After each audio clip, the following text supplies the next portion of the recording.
I am the best student 'cause I am first to class. Meow meow league fund.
Hello, silly things. Hi. Hi, nice to see you all. Welcome. Hi, my stupid fucking PC has done a stupid thing again. Or moreover, my dual monitor setup has done its stupid thing again. Where it loves I don't know why it does this. It's like 1 in every 10 times I go on VR, but for whatever reason, it loves to offset my mouse, which makes typing really fucking difficult if I'm trying to do it. Meow meow meow. But hello everyone, lovely to see you. I don't think I'm talking too loud, am I? That's the volume. It should be okay-ish. I might turn it down. See, like, for precise things like this, like changing my stupid, like, volume, I've got to go up to my fucking PC because my mouse is imprecise as fuck. But hi! Yes, oh my goodness. Nice to see you all. Welcome to History Stream 3. Less researched? No. But I have I've changed my approach to it this time. Not that it's less researched. I've done quite a lot of research into it today. Ruff. But the goal of the research was different. Hi, how are you doing? I'm doing very well, and I hope you are all doing very well as well. But I wanted this stream to be more like my first history stream. I think the second one I took in the wrong direction, and it became too much like a history lesson. I think that took a lot of the soul out of it. So this time around, we're being a bit more chill. We're hitting you more with kind of casual history conversation, which should still be fun, should still be educational. I hope you learn a lot, but it's less telling a story. Indeed, we are going to be covering some topics that, you know, are very timeline specific, but we will be doing away with a timeline because last time we did that, we had the War of the Roses, and as fascinating as the War of the Roses is, it was a little bit confusing, a bit hard to follow, a little bit, yeah, intense. So I'm going to move the camera a little forward. There we go. So I think this format will be a bit nicer, a bit lovelier, a bit softer, etc., etc. Oh, but hello everyone. Hello MQ. Hi Gunchad. Hi Krieg. Nice to see you all. We'll let people get in for a little bit. We'll let people show up, say hi, etc., etc. before we get started. But I will outline the topics today. We've got, to be honest, you know me, it's going to be 2 topics and then we're going to get really off topic and we're going to spend like a third of the stream talking about whatever the hell came into my mind for like 5 minutes, and you know, we'll start talking about fucking medieval history and we'll end up talking about I don't know, fucking Gallipoli. But either way, we'll try not to do that as best we can. The topics we're going to be focusing on today, we've got 2 major ones, and then we've got a bit of a backup topic if I pass through them a bit faster than I expect to. First of all, we are going to be covering our main topic, which is medieval society, life within medieval society, and kind of your day-to-day, what it was like to be a person in the medieval period, mostly, you know, kind of 1500s-ish, getting into the later medieval period, but a little before that as well. It's kind of a generalization. Obviously, the medieval period is a huge period that covers a very big period of time. So, you know, we can't cover everything, obviously, and it obviously varies around the world. But I will state when I'm talking about something period-specific. But there are consistencies between areas and what have you. It is a bit of a generalization. With history, there is a nigh infinite amount of detail that you can go into things. And of course, there is always a large amount of nuance that applies to things. I'll specify when that is, you know, kind of note. Sadly, I don't have time. Having a vampire live tonight. What the fuck is a vampire live? But I hope you enjoy getting your stuff sucked, I guess. Or whatever that involves. A LARP, if you prefer. I see. Interesting. Well, have fun. Have fun. But yeah, good evening to you all. I'm an idiot. I would like to specify that. You know, I'm just filling you with a lot of confidence right now for my teaching abilities. But also, I'm an idiot. Because you want to know what I did today? I've been in Discord. I cannot read the time, apparently, because I'm an idiot. I got ready for this stream an hour before it was time to stream. I don't know why, but I think I was nervous, to be honest, about making sure that I'm set up in time for everything to be ready, everything ready to go. So I was doing a bit of last minute research, you know, doing a bit of cramming, and I looked at the time and it was 6:30, and I was like, oh, it's time to start prepping for stream. I usually start at 7:30, of course. I think it's because I had my dinner early, and thus, I don't know, I guess my sense of time was fucked. So it wasn't until I'd got into the classroom, I'd, gotten the camera set up, I'd gotten everything ready, and I'm like, wait a minute, it's 10 to 7, not 10 to 8. So yeah. But hey, it does mean that I wasn't late today. It gave me, I definitely was prepared. Sorry, I just gotta... okay, Gondrad. Thanks, buddy. Glad to hear that. Or sorry to hear that. I'm sorry that happened to you. I hope you get better. I hope you recover from such horrific times. There are bad times. We're going to talk about some horrific things that happened in the medieval period, all the kind of terrible lives that they, could suffer, especially under serfdom. We're going to be covering the serfdom a lot. But, honestly, what is that compared to the modern troubles that we face, such as, getting a game over in Donkey Kong Country 2. They all died because of the plague. They did. Well, most of them. A lot of them. But more than you would hope. A larger percentage than you would hope would die, typically. History. What about Hairtail? I mean, history does come from, I believe. To be honest, I've told this story, this info before, and I'm going to be completely frank. My history teacher told me it around 6 years ago, back when I was in my last year of high school, and I still don't know if it's true, but apparently it comes from a literal direct translation of a person's story. I don't know if that's true or if they have the same origins, but you can look that up and tell me. But our other topic that we're going to be covering today is, once we're done with all the medieval stuff, is I do want to touch on the English Civil War, because it's something that I have spoken about in our previous history streams. I've mentioned it. It's a fun period of history. I really like it. I find it really interesting because it's we're going to be talking specifically about the lead up to the Civil War. We're not going to be actually talking much about the Civil War itself, because I don't want another War of the Roses situation where it gets really, really confusing and no one can follow. But we are going to talk about the lead up. And more importantly, and what I find very interesting, is we're going to talk a little bit about how the Civil War was fought, about the arms and armament that was used, because it's a very interesting period. A lot of people point to the American Civil War as a very interesting changing point in how warfare was fought, and it is, absolutely. This is kind of like a progenitor to that, in that it is the first kind of major war fought by England using, still kind of having that blend of medieval and modern warfare, with muskets and armor and cavalry and pikes still in use. You got that pike and shot, which is very interesting. I'm very interested. I'll tell you one thing that I love. There's a very fun fact I want to give you later on, but I absolutely love the cavalry. The heavy cavalry that was used during the Civil War. It wasn't around for very long. It fell out of favor, and I'll explain why. But my god, it's very cool how they were used. I really like them.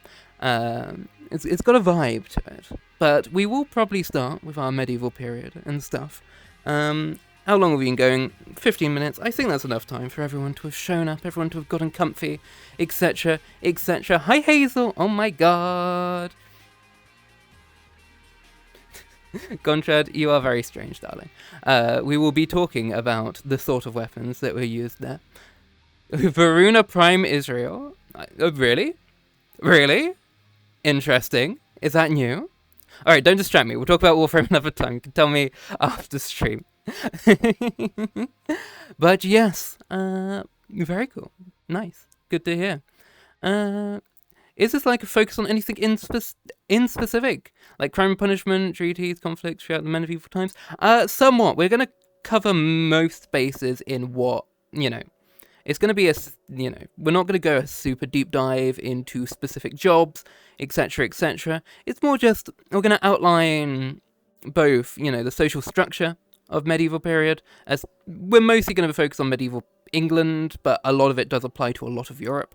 We're going to talk basically about the kind of free settlements that you get in England and a lot of Europe. Is, you've got the majority of people, they live in villages, but you also, going on into the later medieval period, have the rise of towns and cities and the kind of emerging middle class the tradesmen, those sorts of people that, while still commoners, are kind of rising up the social ladder. And we're going to be talking about how towns enabled that. We're going to be talking about guilds. Guilds are really interesting. I really like them, how they held kind of legal monopolies over trades and how they operated, how they controlled things within towns, the power that they held, how that gave rise to city-states or, you know, technical city-states and the power that cities could have over monarchs. And, you know, that kind of goes quite neatly into when we're going to be talking about the Civil War, because the Civil War is that kind of how power starts to go into these towns and how, specifically in the English Civil War, London and Parliament start to use that influence that they've slowly gained over the years to influence the king, and how that gives rise to all the things that happen, which we will cover in great detail. Don't worry. To you too. Meet the heirloom tomb with Arthur's chat. Control yourselves. Control yourselves. But that's cool. We'll talk about it after stream. Got to stay on topic slightly today. As cool as that sounds, especially for Runa Prime, because I love Runa. Aesthetically, at the very least. I don't like how she plays, but I'd be willing to learn if she's hot. Rough, rough. Or reference. No thongs at the moment. Thinky. Anyway, have I missed anything? Gunsword really existed? Barely. There are some novelty, I suppose, weapons that were built like that. There often is, in history, a distinction between things that existed and things that were used. You encounter this a lot in armor. A lot of fantasy armor is based somewhat, okay, not a lot, but some fantasy armor, which leans more realistic, often is based off of some of the more exaggerated and exciting armors that you can get in, you know, well, lots of periods, but a lot of it is typically not the sort of stuff that would actually be used. For instance, who's familiar with kind of, you know, knights? You might envision a knight with these very fancy headdresses and stuff like that. And those were used, but they weren't used typically in warfare. They were used in tournaments, they were used for parades, they were used for showing off. And you get that a lot. For instance, a lot of people really like samurais and their katanas and stuff like that. Samurais were archers. Like, there's a lot of ways of kind of misinterpreting how things were. Same with knights. You know, knights weren't typically swordsmen. They would fight on horseback. Of course, knights and, you know, men-at-arms being, you know, socially different, and throughout the years they can go back and forth to how much a knight is, you know, a fighting man versus a role within society, you know. Because earlier on, knights are more of a soldier class, whereas later on they start to get landed, they start to develop power of their own, and they stop fighting in wars as often. Yum yum yum. Gonchad, control yourself. Be normal, please. Por favor. Plate armor and proper swords are super rare compared to, like, yeah, your typical... We will talk about this in the Civil War. You know, you're really making me want to talk about the Civil War. That's the one I'm more excited to talk about, to be honest, especially the arms and armor. But you do see that a lot when we're talking about heavy and light cavalry. Because at the start of the war, you have this rise of heavy cavalry, and they have absolutely devastating effect. But they're also extremely impractical, because they're very heavily armored, it's very expensive, and it's got a load of other drawbacks, which we will cover. Good afternoon, I'm here for my favourite subject, history. Lovely. I hope that you guys will happily, you know, feel free to hit me with your own information that you like. We can have a back and forth about it. I'm more than happy to get input from you. I am just a little fox cat. Hi, Jackal. Nice to see you. You know, I've done my research, but I absolutely do make mistakes. And if you feel like you have a lot of information that you want to share, as long as you do it in a respectful way, feel free to correct me at any point, or give a bit of extra info if you're knowledgeable on the topic we're covering. But now that we've got people here, I think we're going to start talking about medieval society. And as I say, I want to outline kind of... We don't have classes in the way that we think of them these days.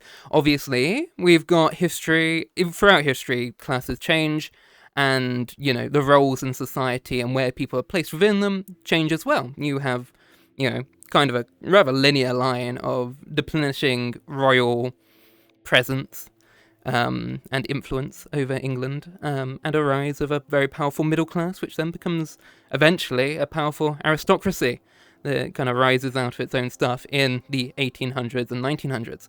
But early on in the medieval period, we have a lot of centralized power from the king and nobility, and there are divisions that start to form early on amongst commoners, and we will cover those in guilds and whatnot. But typically there is a very steep gap between the nobility and the commoners. Now, in the early medieval period, onto the kind of, to be honest, until urbanization during the Industrial Revolution, the vast majority of people across all of Europe lived in villages. Indeed, the population of Europe was very small, and the population of England quite small as well. In fact, England doesn't get very populous until, again, very, very late. It is quite a... Considering the power, it is quite underpopulated, especially, outside of London and the south. How are you doing today? I'm doing very well, darling. Most of my knowledge is around World War II. If we go over, we might talk a bit about Weimar Germany. Maybe, a little bit. I've done a tiny bit of research into it, but I might save that for a future history stream, because I imagine this stuff is going to take up some time. Which war are we talking about? No wars, to start with. We're just talking about life in medieval England and most of Europe. We will be covering the English Civil War, but less so about any particular battles. Anyway, I do know the Queen of England. I think it was Victoria. Yes, that's a lot later than we're talking. That is post-medieval. In fact, that is early modern. That is 1800s. That's the Victorian period, shockingly, where it gets its name from. We do have a queen around the English Civil War period. Just before, we have Elizabeth I, and she is the last of the Tudor dynasty. She is then not usurped, sorry. She is... What's the word for it? Her successor, that's it. She is succeeded by James I, and then his child, Charles I, is where the Civil War ends up happening. Anyway, you are getting me off topic already. We're already talking about the Civil War. How dare you? I do remember... You remember, do you? You're quite old, aren't you? But I remember the shift from poor people living in coastal towns to poor people moved inland to work industrial jobs, and rich cunts moved to the coast. Yes, indeed, that is the Industrial Revolution. But of course, that's got a lot of history in urbanization, and we will be covering urbanization. But we've got people who lived in villages, and we'll talk a bit about village life. People who lived in towns, we'll talk quite a lot about town life. And people who lived in castles, and I do want to cover a bit about castles and what it was like to live in a castle. Because castles have a kind of interesting halfway between being a village and being a town. The vast majority of castles were not huge. You had places like Warwick Castle and stuff like that were very large, had very, quite strong, urban communities around them. But the average castle was just a very heavily fortified village, basically. But they don't have the same village dynamic that villages had. Mostly because castles consisted largely of tradesmen. You get this kind of higher percentage of people who are making a lot of money around castles, and as such, the societies that kind of, grew around them and what life was like around them changed compared to your average village. But we're going to talk a little bit about villages and what it was like. So, early, during the medieval period, if you were to go back in time and arrive in England, the first thing you will notice is that it is very, very empty. In fact, relative to modern society, compared to going for a walk around the countryside in England these days, it would be lots of forests and practically empty. Like, the amount of villages that are around are extremely isolated. There may be towns nearby, some villagers may go to the towns to sell goods, but ultimately, you are very isolated in a village, and you are 90% of the time completely self-sustaining. A village is isolated in a little pocket, perhaps a clearing, but sometimes just deep in the woods. These villages, very small, you have 50 to 100 people, barely anyone at all, and these communities are very, very tight-knit as a result. And from that comes interesting kind of dynamics within a village. Of course, there's no police force, there's no, you might have traders come by, especially if you're relatively near a town. You might be able to buy things, but you, as a peasant or a serf, we will talk about serfs a little bit, are living off the land. You are making your own stuff, you are building your own homes, you are managing your own society. Yet the only real strong presence, unless you are in the influence of a castle, from, royalty or nobles or stuff like that, is you're going to get a tax collector come by every now and again. Hi Jarvis, nice to see you, darling. Hi Tori. Hi everyone. It's nice to see you all. Lovely to have you. Do you know the Queen of England was... It wasn't Victoria, it was Elizabeth I, but you are right. Actually, was it Elizabeth? No, actually. No, it wasn't Elizabeth. Boobies, yeah. my massive fucking titties. A lot more wolves super back then. Stuffed up milkies. Did my we hunger bonger doinky boinky. Now, I'll tell you something. My fucking fabric stretching. You're getting distracted, Jack. Gravity welling sex mounds. Are you thinking about something that isn't medieval England? Yes, I couldn't tell you if there were more wolves. I don't think there were ever a large amount of wolves in England, but I might be wrong. What I do know is there did used to be bears in England during very early times, and they were hunted to extinction before the medieval period. I believe early Anglo-Saxon period, bears were hunted to extinction in England, but we did used to have bears. We might have had wolves. I actually have never looked into that. Your glasses are pretty. Thank you. You're pretty. Hi, Sketchy. Lots of small, medium predators, but the largest... Yeah, bears. We did have wildcats too, that's true. Actually, no, we did... Yes, wolves were in England. I remember that now, because we actually are currently experimenting with bringing wolves back to England, if I recall. I believe it's in Scotland. They've currently got a project to release wolves into England. I don't think they were ever particularly numerous, though. But yeah, you probably are right there. All our medium-sized predators were hunted to extinction. Not foxes, but yeah, a lot of them. Yeah, no, that is true. Airdropping wolves. I don't think they're airdropped, but, whatever works. Wee. Should I turn off sound alerts? Is my question, or should we leave them on? I think we'll leave them on for now, and if they get too distracting, I'll turn them off. Anyway, let me have a quick little sip of water. So, in a village, we have a very, very tight-knit community. And you were asking about law and order. And it is interesting. I think that's the first question that comes to my mind is, what happens when you're in a village and someone does something bad? Now, of course, police service doesn't show up until the 1700s. And that is only in the major metropolitan areas, first in London, then in Birmingham. It's not until much, much later, modern period, that a police force, as it were, is established across the country. So back then, in fact, you don't even have catch poles. In towns, you may have some volunteers, some people who will be on a night watch. That's especially true for castles. Castles have a night watch. But in villages, you don't have anything. But in England, we have something called the hue and cry. And basically, what that is mob justice. The way that things were dealt with. If there was a crime committed, a villager would literally just shout and call for help, and it was expected that everyone in the village who heard that cry would drop everything and go and deal with the issue. So instead of having a police force, everyone, to a certain extent, was expected to go and deal with the problem themselves. And that's true for a lot of things. If an issue shows up, you're not going to have a bailiff in a village most of the time. You're not going to have anyone who's there to help you out. These villages are completely reliant on themselves, dealing with their own problems. Is this fox a small predator? I'm not a small predator. I'm a very big predator, actually. I'm going to go eat you. Yum. Crime committed, peasant swarm time. Exactly.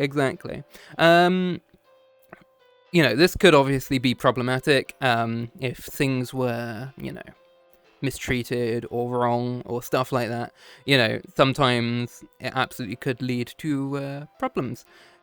But to be honest, that sort of stuff isn't very well documented. And that's kind of an issue we face in the medieval period, is that a lot of these systems and a lot of ways that things were done are very flawed. But in the way that they're flawed, it means that we've don't really have any exact examples of how these flaws could have been exploited, because, well, they were obviously exploited very well. We see this in, like, noble society, for instance. We have no idea if there are cases where perhaps, you know, children were, like, bastard children were, you know, swapped back and forth between parents and, you know, put into noble households without people realizing, etc., etc. So we might have cases where, you know, commoner parents end up, you know, with a noble child without, you know, anyone ever knowing because of its very nature of no one ever finding out. Yeah, lots of people were wrongfully punished. Yeah, but, like, the nature of these places, they didn't have any scribes, they didn't have people who could write.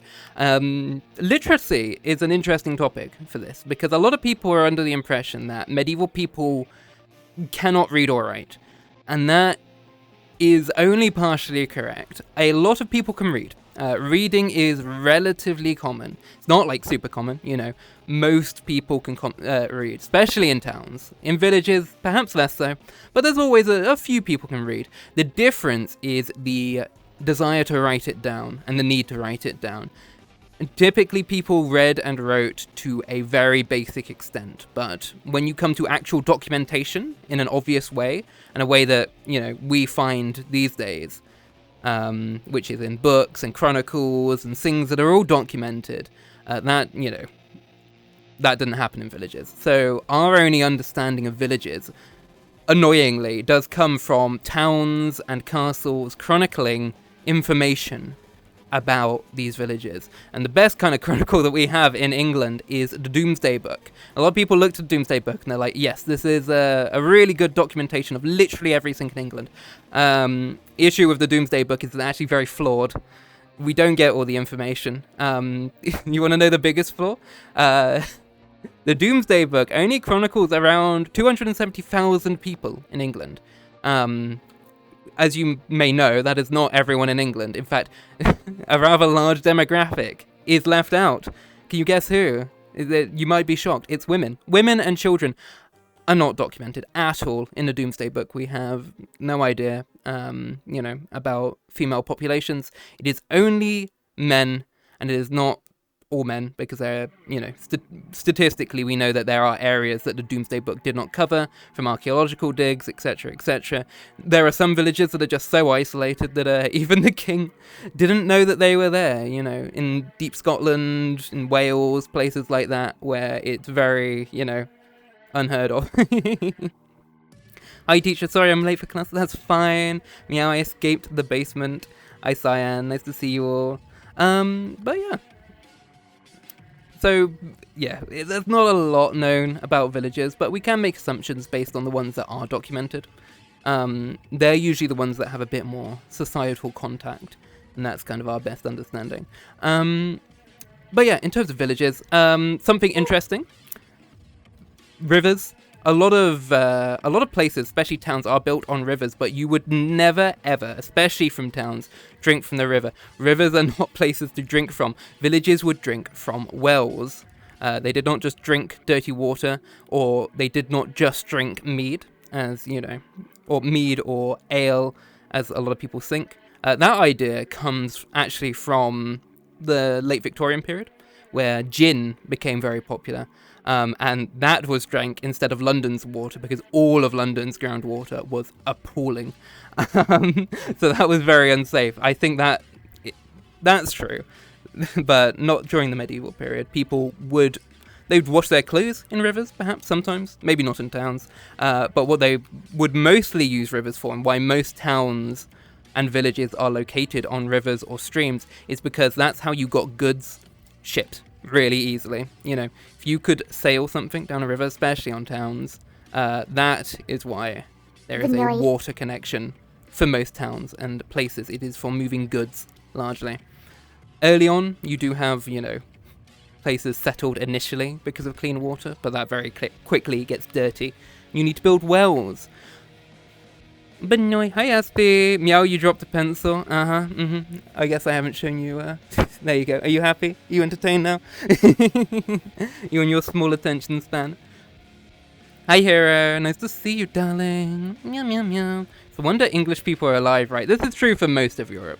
A lot of the stuff I'm saying here, especially about the villages, are just inherent parts of being a medieval peasant during, during the medieval period, where things were not easy to come by and life was hard. In terms of diet, actually, you might be surprised to learn, ale was a kind of very important part of the diet. Everyone drank, including children, women, children, men, all drank, and that was part of your meal. That was kind of a necessary feast that you had, because the ale that they drank back then is not the sort of ale we know these days, not the sort of beer that you're familiar with. It wouldn't have been bitter. It wouldn't have been very alcoholic. It was somewhat alcoholic, and if you were dedicated enough, you could get very drunk off it if you wanted to. But typically, if you were going to get drunk in the medieval period, that was going to happen with mead, that was going to happen with wine. If you were very fancy, you would have wine. There are a few other drinks, but you wouldn't have spirits. Spirits don't come into medieval period. They were used for treating wounds and as medicine, as painkillers. But, it's that you'd be very... Someone would give you a funny look if you asked for, like, a whiskey. Even though they did exist around that sort of period. Looks like that top is fighting for its life. It is. It's trying to escape. But it was an important part, that and having a bread. But the ale was very nutritious. It was very, very calorie dense. People would have that alongside these rye breads. They wouldn't have wheat breads unless you were a very fancy noble or you had a lot of money. Wheat bread was around, but not common. Rye bread is what you would have. It's not as tasty, but very, very nutritious. It would fill you up. It's very filling. You usually kind of wet it a little bit. It's very dry, very dense, very solid. Not very tasty. Wheat bread is obviously a lot better, but a lot more expensive, mostly due to the availability of wheat. If you live near a town or castle, might be a bit more available. But yeah, in villages, you would just have rye bread. You would have vegetables, a very heavy vegetable diet. You would occasionally have meat if you were very lucky. If you just, slaughtered your favorite pig or whatever, you might have a tiny bit of that. But typically, you would either be hoping to sell it or, giving it to multiple people. You would not have a very meat-heavy diet. You might have quite a lot of eggs if you kept chickens, but again, you would, if you were keeping chickens and livestock, typically, that wasn't everyone. Some people would, but not everyone. Most people had what is essentially what we'd come to know as small holdings, where they had the land, they weren't serfs, they just had a little bit of land, and they grew their own stuff off of that land. And that's what they'd live off of. Vegetables, bit of rye bread, some ale. Most places had a tavern, because, like I say, ale was a really important part of life. How very based of them. Nice outfit, thank you. Hi. Teacher, someone stole my homework. It was me. I did it. I just really wanted you to fail this year. Ah, dear. So yeah, in terms of what peasants did, if you were a peasant, who here, out of curiosity in chat, knows the difference between a peasant and a serf? Do you know what a serf is? Have you heard that word before? I'm not sure how familiar you are with it. While you answer, I'm just going to have a little drink. But yeah, who knows what a serf is versus a peasant? I do want to touch on serfdom a little here.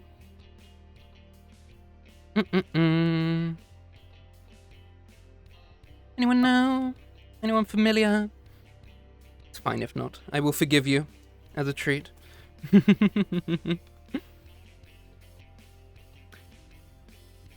Some would liken it to slavery, and it's similar. It's kind of the same, but not really. There were slaves in England, and they were different. They were, done differently. A serf is not quite it's about halfway, I'd say. Halfway. Hi now, nice to see you. Halfway between being a peasant and a slave. A serf is someone that is bonded to the land that they live on. That means that they cannot leave their village without express permission. When a slave is bought directly, you buy a slave as a person, and they, you can have that person. And typically, a serf is bought, land is bought, and that serf comes with that land. And when you have a feudal owner over that land, those serfs owe you something. Typically, the way that it's done, it varies depending on the country. Typically, they have more rights than a slave would. There are limits on how serfs were treated. We know that, because of legal documentation. There are cases where court cases have come to the courts and been addressed about masters mistreating serfs and stuff like that. They had more rights than a slave would, but not many more. It wasn't a very pleasant experience, and they weren't paid directly with money. A serf would instead be expected to live like we've been explaining our villagers do. They sustain themselves, they have their house, and that house is kind of guaranteed to them. They would sustain themselves with that land and that house, and as a payment, they would get goods, typically. They wouldn't get money, and this is actually true for a lot of peasantry, too.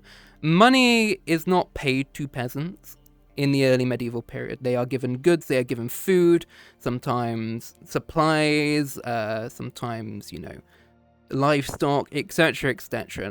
They would be given things in return, and they would be expected to do very specific things. Eventually, serfdom kind of falls out of favor, because what starts happening is peasants start getting paid with money for their services instead, and that's a lot more beneficial to lords, because then taxes can be levied, and instead of the tax being, okay, you give me one of your chickens, it can just be, you give me some money, because now, instead of having a chicken, you have a chicken's worth of money, and that money is a lot more useful to a lord than having an extra chicken. So ultimately, that form of serfdom and peasantry kind of falls out of favor over time, and people start to be paid for their work. But there's still that expectation that they will be guaranteed to do that certain amount of work for a certain time in the year. It wasn't much time. A lot of people kind of look at peasants and they're like, oh wow, peasants only had to work, 150 days a year? That's so much easier. Now we've got to do the 9 till 5. Wow. Hasn't society regressed? That's not true. Well, it is true, but it's a half-truth. Peasants had to work for their lord for 150 hours. That is unpaid, largely unpaid, largely unreturned, hard work, working fields, working the land of their lord.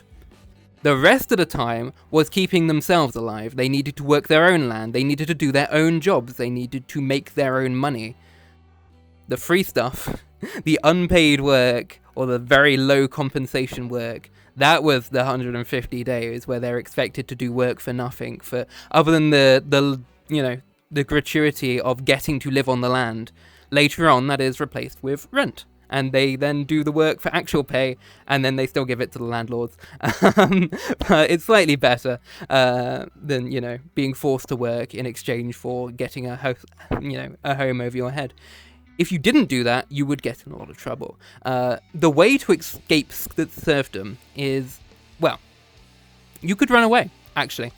Genuinely, you could run away, and if you run away for a year, if you were uncontained for a year, you would eventually become free. Of course, that didn't really happen because it was quite hard to run away. The Lord would send people after you because obviously they didn't want that. But what started happening, and this is going to bring us into our conversation about what it was like to live in a town, it's a lot of serfs, a lot. Some serfs would go and move to towns. And the towns, now starting to grow and flourish, would often take these people in. They would take villagers who have, they wouldn't inherently help them, escape, but an extra citizen in a town, they were constantly wanting to grow, because the more people in a town, the more money that could be made. Towns were these growing powers, and if someone showed up one day and they were like, I would like to live in your town, please, they would not question it. Towns were doing very well in the medieval period for growing, and the more people they had, the more prosperous the town was. And it was very, you don't start getting those diminishing returns until a lot later. People would get very rich from living in a town. So it's beneficial to everyone that these flourishing economies start to develop. So you have a lot of people, even during the medieval period, trying to get away from villages a little bit. Not just serfs, but peasants as well. Because we now have a bit of society in town. Towns essentially were today's cities. They're still very small. You have a few hundred people. Not many people at all. Sorry, you're silly. Not many people at all. But relative to being in a village where it's around 50 people, a town's a much more exciting place. And in these towns, we start to see the early signs of what is a middle class. We start to see tradesmen. Of course, we do have tradesmen in villages sometimes. They typically would go to towns to sell their goods, but that starts to centralize a lot more as time goes on. And these tradesmen would form in towns, and you get a lot of trades there. Everything that needed doing. There weren't factories. So if you wanted something, there needed to be someone who would make it. So you would have, of course, the obvious, like cobblers, blacksmiths, farriers, all the stuff, the standard stuff. But you also had other things. You had belt makers or goldsmiths for some very fancy places. You had, if you needed trousers, you had specialized tailors for certain types of clothes in some of the bigger towns, or you had general tailors. In some places, they even started having, glassworks, masonry. Masonry was a very big one that really flourished. And from these trades, good individual, may I consume the almond glue? Of course you can, my darling. Indulge yourself. Enjoy. I think I'm dreaming. You're dreaming. Hello, Stefan. Nice to see you. But yeah, we... Where was I? I've just got flashbanged. Oh yeah. From these trades that develop in towns, you've now got a lot of people who want to buy these. Everyone needs a new thing. And the bigger these towns get, the more people who want to buy things, the more these trades start to flourish. But... with this comes a lot of people getting into the trades. One blacksmith can only make so many horseshoes, so many tools, etc., etc. And other blacksmiths start arriving, and they start picking up the trade. And that leads to price rises and inflation, and everything starts to get expensive. So, what forms from that are something called guilds. And guilds are essentially legal monopolies, agreements between traders that they would work together and help each other and basically, become what today we'd call partners. And as a result, this guild would gain a lot of power within a town.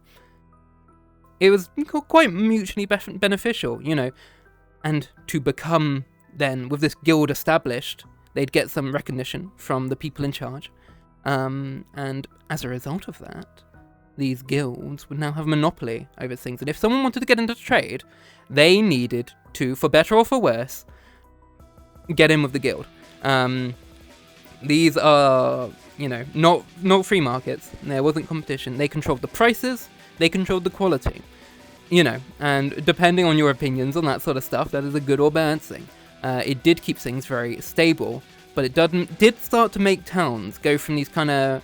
They were very welcome to have people move in and stay in the towns, but towns did start to become very insular. You especially see guilds thriving in places where typically there are actually a lot of foreign traders. Because what happens is the guilds start introducing taxes that need to be paid off foreign traders to, kind of leverage this advantage that the sole people have. But of course, these foreign traders still come in and still sell their goods, but they have to be at a certain price.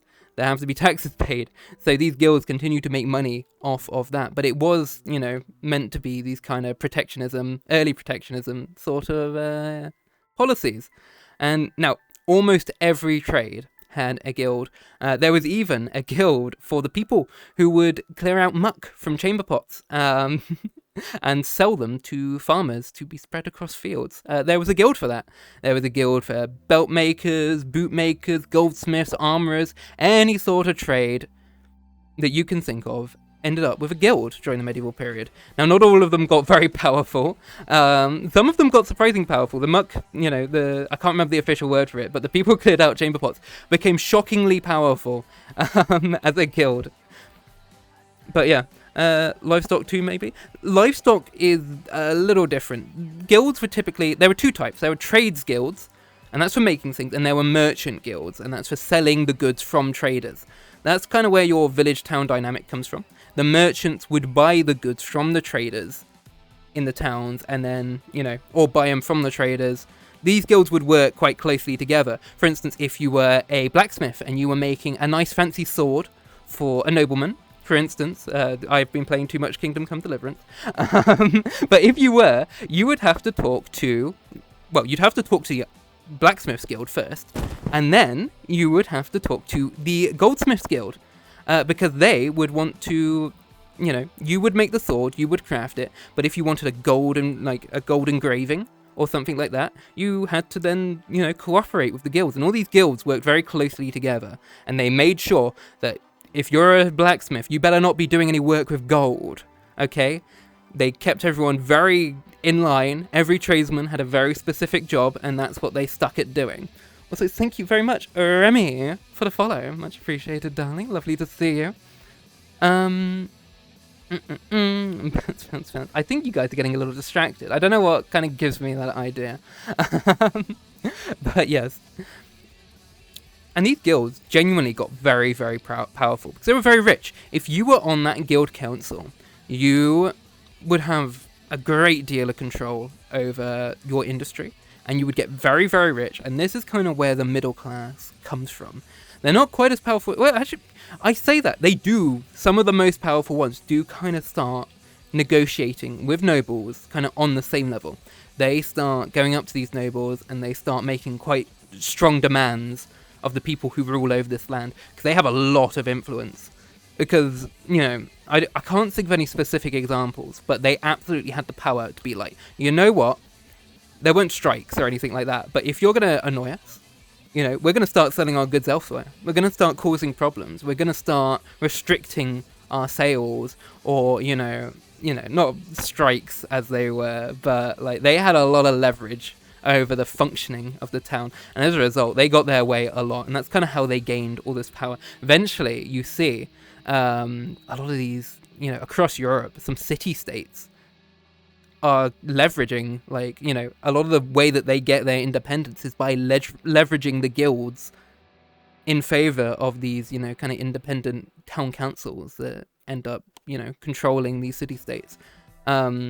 If you were on a guild council, you were not only extremely adept at your craft and very talented and very good, you were also very powerful, very rich, and getting onto these, you were doing well for yourself. You are now very, very powerful within your city. Now, with guilds, this also meant there were very particular ways about getting in to the guild. Blacksmith is a very well documented one. For a blacksmith to become a blacksmith, you had very particular ways to go about it. You would in fact be an apprentice to a blacksmith. A blacksmith under the guild would take you in, and you would become apprentice. For most of your young adults, mid-teens to late teens, for a good few years you would become an apprentice, and you would hate it because you don't get paid. To be honest, it's not to be underestimated that you don't get anything. You get food, you get lodging, you are looked after, but you are not in a very powerful position early on. You get no money, you're expected to work for free, and to be quite honest, you wouldn't be doing much blacksmithing. You would watch and you would learn. You would do very menial tasks, you would go and fetch things, you would go and do things for your master, but you wouldn't actually do much blacksmithing early on. And over time, you would get more and more leeway in how much you're allowed to do.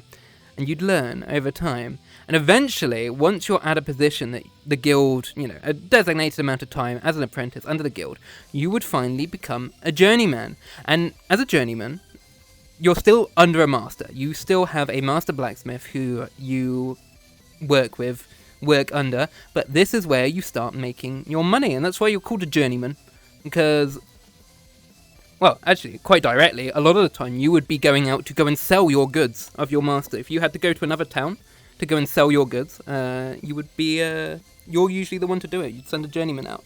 So I'm just having a drink. And these are the people who would actually start to get paid for their work. No longer apprentice. And they would continue under master till finally, under the guild's, watchful eye, you would have someone from the guild keeping an eye on you, keeping tabs on everyone, making sure that your apprentice is doing work up to scratch, make sure that you're teaching them properly, making sure that everything's working. They were very, very, very controlling over the trade. When I have no idea. Hi, Black Amari, we're talking about medieval guilds at the moment, about how they operated and how they controlled, the trades that they are in charge of and how they developed so much power. And at the moment, we're going through how blacksmiths specifically, did things. Every single guild had their kind of own way of operating, their own way of doing things, etc., etc. But yeah, a blacksmith guild, they'd have an apprentice, eventually you become journeyman, you start getting paid, and finally, once you've saved up enough money, you would either stay in the town under the guild, or you would go to your own place, and you would buy your own smithy. You would become a master blacksmith, or you might, if the other blacksmith who you were under became too old, and he, there wasn't retirement per se, but you may take over from him as the primary blacksmith of his forge, and yeah, you would start producing your own goods, and you would become a blacksmith under the guild. And with that, maybe if you were really good at your job, you would eventually be chosen to be part of this guild council. And that was kind of your social hierarchy. And that, what I've just described, sounds kind of like, okay, that's just how you get promoted in a job. But for medieval times, the guilds actually gave a huge amount of social mobility. There may have been some amount of, like, friend of a friend. There might have been some, degree of unfairness to who got chosen to be an apprentice, but under a guild, that is your best way of social mobility during the medieval period. And that's why towns are so popular. That's why people loved towns, because it was an opportunity to kind of make a trade of yourself. A lot of, before these guilds became prominent, it was just, you did whatever job your father did. Whereas, these apprenticeships, they didn't inherently come from a blacksmithing background. If you were friends, if your mother and father were friends with the local blacksmith, and your mother and father wanted a better life for you than, farming or whatever they did, they could, put a bit of pressure on the blacksmith and say, would you take my son as an apprentice? And, a lot of the time they may have, and that would give you an excellent opportunity if you put the work into it. Again, it wasn't exactly what I would call fair. Life wasn't fair in medieval period, but, it's this change in dynamics from, how things are in villages. Because before these towns kind of popped up, there were bigger settlements, but even, like, the biggest settlements were still ran like villages. The kind of urbanization, it's a bit early to call it urbanization, but the rise of towns kind of really changed. They were where society changed from. If there were, positive and negative changes towards society, it usually came from towns. They had a lot of influence as a result. What opportunities did women have? You would be surprised. We're going to actually touch on a little bit. Not loads. To be honest, early medieval, women had a lot more opportunities, I would say. I think late medieval, through late Tudor, early, to the Victorian period, from that period, that's when women's rights start to erode away a lot. Obviously, throughout history, they didn't have many, short of maybe under fucking the Danelaw, because Vikings were quite lenient on what women could do. But there were trades that women could get into, absolutely. Typically, it was, them working alongside husbands. So if you're, well, yeah, to be honest, that was a lot of it. You would help out your husband with whatever trade they did. If your husband was a blacksmith, you may not do any forging yourself, but you would help run the forge. You would go to the market, you would buy supplies, you'd buy coal, you'd, help carry things, help move things, look after their household. It wasn't brilliant, but they would benefit from it as well. Typically, you were in the same trade as whatever your husband was. That's kind of how it worked. And for a lot of trades, that was a lot nicer than others. It depended on the trade, honestly. For instance, stuff like being a baker, for instance. Women were, perfectly allowed to do that. Blacksmiths was a very kind of masculine work. As well, thank you for the Prime. Much appreciated, darling. So yeah, not loads of opportunities, unfortunately. But it really depended on the trade. They wouldn't really be recognized by the guild a lot of the time. Again, really depends what the guild was, where it was. Every city kind of had its own guilds. So it's one of those things that can really vary quite heavily. And there's a little, with 50% of the population being women, obviously gives rise to a lot of, cases where that wasn't the case, Obviously, there are lots of times where women would become nobility, become king, queen. Well, actually, they'd be called kings a lot of the time, but you know the point. Where women would have control of castles. We'll go on to that a little bit. If the lord was out, women would often, their wife would take control of the castle, and they would be in charge of how everything was operated there. And that's true for a lot of things. If something happened to your husband, sometimes the women would take over. And I could imagine that being true for a lot of trades, a lot of individuals. If their husband was a tailor or something and he died, then, I could very much see the woman, the widow taking over. I don't think that would be too heavily frowned upon. Widows were given a lot of leeway in what they could do. They got, younger women who were unmarried were still treated quite harshly. But if you had a husband and he died, people were a lot more lenient in what you could do as a woman, what you could kind of get away with, because you had a husband and he died, so you've been given all this property. And if you don't have a son, or your son's too young and stuff like that, women would take control of that. School's never been this sexy. Trill. History Stream Pug. Hi, Carrie. Nice to see you. Really to what? The women sometimes being able to do stuff. Yeah. Occasionally. It really does depend. That's a good question, though. I like that. Yeah, that really does depend. Especially in villages. Like a village being quite insular. Again, we don't have brilliant documentation of what day-to-day life was in a village, depending on the village. The more isolated ones. But, it really depends on what sort of principles that village ran on. If you were quite isolated, villages absolutely had their own personalities, their own ways of running things. They're a bit more isolated. Did they have Sonic the Hedgehog back then? Shockingly, I don't think so. They did have hedgehogs though. So, at least they got that. It does make sense, indeed. That is very much me assuming things. I can't say, with any certainty exactly how it went down. You can definitely do more research into that. It's not something I looked too heavily into. But that is what I would assume based on what I've read before about how women would take on the roles of men if, circumstance came for it. But it wasn't common either, If you had a husband, you would, do whatever your husband does. And if you were unmarried, you'd do whatever your father does. That's kind of how it went.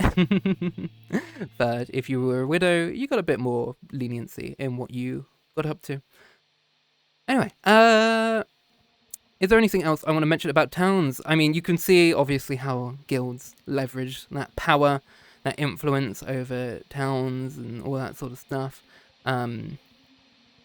And, it meant that towns could absolutely thrive. They got a lot of policies that were beneficial to them put in place. Of course, they had this legal monopoly over their entire trade, which led to, quite a good business, shockingly. Did you know that having a monopoly over things really is quite good for business? Yeah, alright, so that's guilds covered. Let me just quickly check my notes. I didn't miss anything, did I, about guilds? The mouse is still being really difficult. I believe so. Oh yeah, okay. When I was talking about apprenticeships, interesting thing. Apprenticeships were quite miserable. What would actually happen if you're an apprenticeship, if you were in a apprenticeship and you got in trouble, the punishment was usually a lengthening of that apprenticeship. So it was a good way. Like, apprentices were usually very young. And typically, because their lives weren't very pleasant, you know, they weren't treated brilliantly, etc., etc. They had a bit of a reputation for being a bit bawdy, getting a bit violent, and stuff like that. So guilds would often introduce punishment in that your apprenticeship would be lengthened if you misbehave, which I couldn't tell you how effective that was, but I found that quite funny. You know, are you miserable because you're an apprenticeship? Well, congratulations, you get 2 more years of that. Women have had rights, like during war. It depends. It depends. It really depends on the time period and where you are. That is a very regional thing. Some societies, some individual towns and villages, you know, would get up to weird things. Weird things happen in history. History, believe it or not, a lot of things have happened in time, and thus there are a lot of stories to be told about edge cases and things that aren't typical. At the moment, I'm telling you what typically happened, but yeah. But yes, like I was saying, if the Lord was out of a castle, for instance, women, their wives, would often take over, even ranking above the castle steward and stuff like that. You know, it depends on the personality of the woman. If you have a very kind of like strong, intimidating woman who, you know, really puts her foot down, she could usually leverage that position of being the Lord's wife, that she can kind of get her way, you know. Whereas if you're a more timid woman, you're a bit more, you know, nervy, and, you know, you don't want to kind of push things too much, then you wouldn't, you know. And that's why it's very edge case. If you had a lot of will to do that, and you were in a powerful position, you absolutely could. Otherwise, you couldn't. Kind of how it goes. Edge case, Pog, excuse me. Are you alright there, bud? But yeah, well, actually, you remember we were talking about War of Roses? That's late medieval. We have Margaret of Anjou.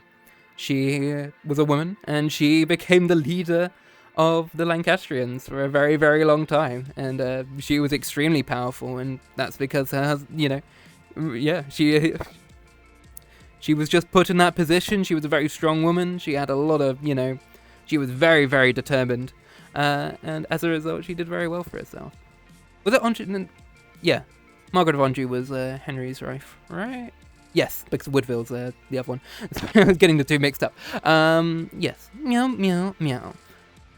Now, I wanted to finally talk about what life was like inside of castle. Because castles are interesting, because they've got that kind of blend between being a town and being a village. I think the most interesting thing, because we've been talking about what policing was like inside a village, inside a town, both very lacking in any sort of security. Castles would be different. Castles were mandated, by the virtue of them being defensive fortifications, to have night watches. People would use... yeah, castles were shockingly safe. Most of the time, while castles were defensive fortifications, 99% of your time in a castle to 100% was not at war. Well, was at war, but not under attack. Castles, first and foremost, were a place to live and a place to influence the surrounding region, if needs be, but most of the time they didn't need to be defended. They largely were set up to be places to live that were defended. Occasionally you would have fortresses that were purely defensive and you didn't really have people living there. Obviously you would have a garrison and stuff like that, but most of the time for a castle it was the manor of a lord, and the lord would live there, and that was their home. And the way that a castle was run is that they were quite, you know, being able to defend themselves wasn't the only reason they were there. They were also there as a display of power and of wealth. I'm thinking of Kenilworth Castle, for instance. For a lot of Kenilworth's history honestly, in terms of defenses, it was a relatively heavily defended castle. But what it really was, is it was gaudy as hell. It was a very, very fancy, beautiful, you know, wealthy castle. And, you know, it wasn't really until it ended up having to be defended. We had the longest siege in history, which was not in history, sorry, longest siege in English history. There were longer ones in Turkey, but longest siege in English history. And it did all right at that, but for a lot of its history, it was just a very beautiful manor house with walls. It had a very elaborate tower, and in that tower, it quite famously had a huge tapestry under John of Gaunt. I believe, yeah, he owned the castle for a little bit, I think. But either way, there was this beautiful tapestry all across the keep. And, you know, it was a display of wealth. And he'd have people over to come and visit. And it had all these guest houses, all these servants' quarters, all this sort of stuff, which isn't needed for a defense. Why you know, you're not going to have visitors when you're under attack. But the castles weren't built purely to defend. There were people living there. There was housing for tradesmen, for villagers, for people to run the farms. And while those people's presence in a castle was mandatory for the castle to function, most of the time, you know, it wasn't, you know, defending anything. It was just people lived there. But the castle had to be constantly ready. And as a result, you had a lot of tradespeople in castles. You had masons, you had blacksmiths, you had farriers, cobblers, saddle makers, you know, tailors, everything you need to be self-sustaining, basically. They were villages brought to another level. They looked after themselves. Very rarely would you need goods in. They usually were surrounded by lots of fields. Sometimes there would be, like, kind of the wealthier, the tradesmen, the most important people would live inside the castle, and then you'd have a small village round the outside, little ways away from the castle, and that would have the people in who worked the fields, brought the food in, and all the food was stored in the pantry and the buttery. You've probably heard the word pantry before. The buttery is an interesting one. I learned about that very recently. A buttery. Do you guess? Have a guess, chat. What do you think the difference between a pantry and a buttery is? Just out of curiosity.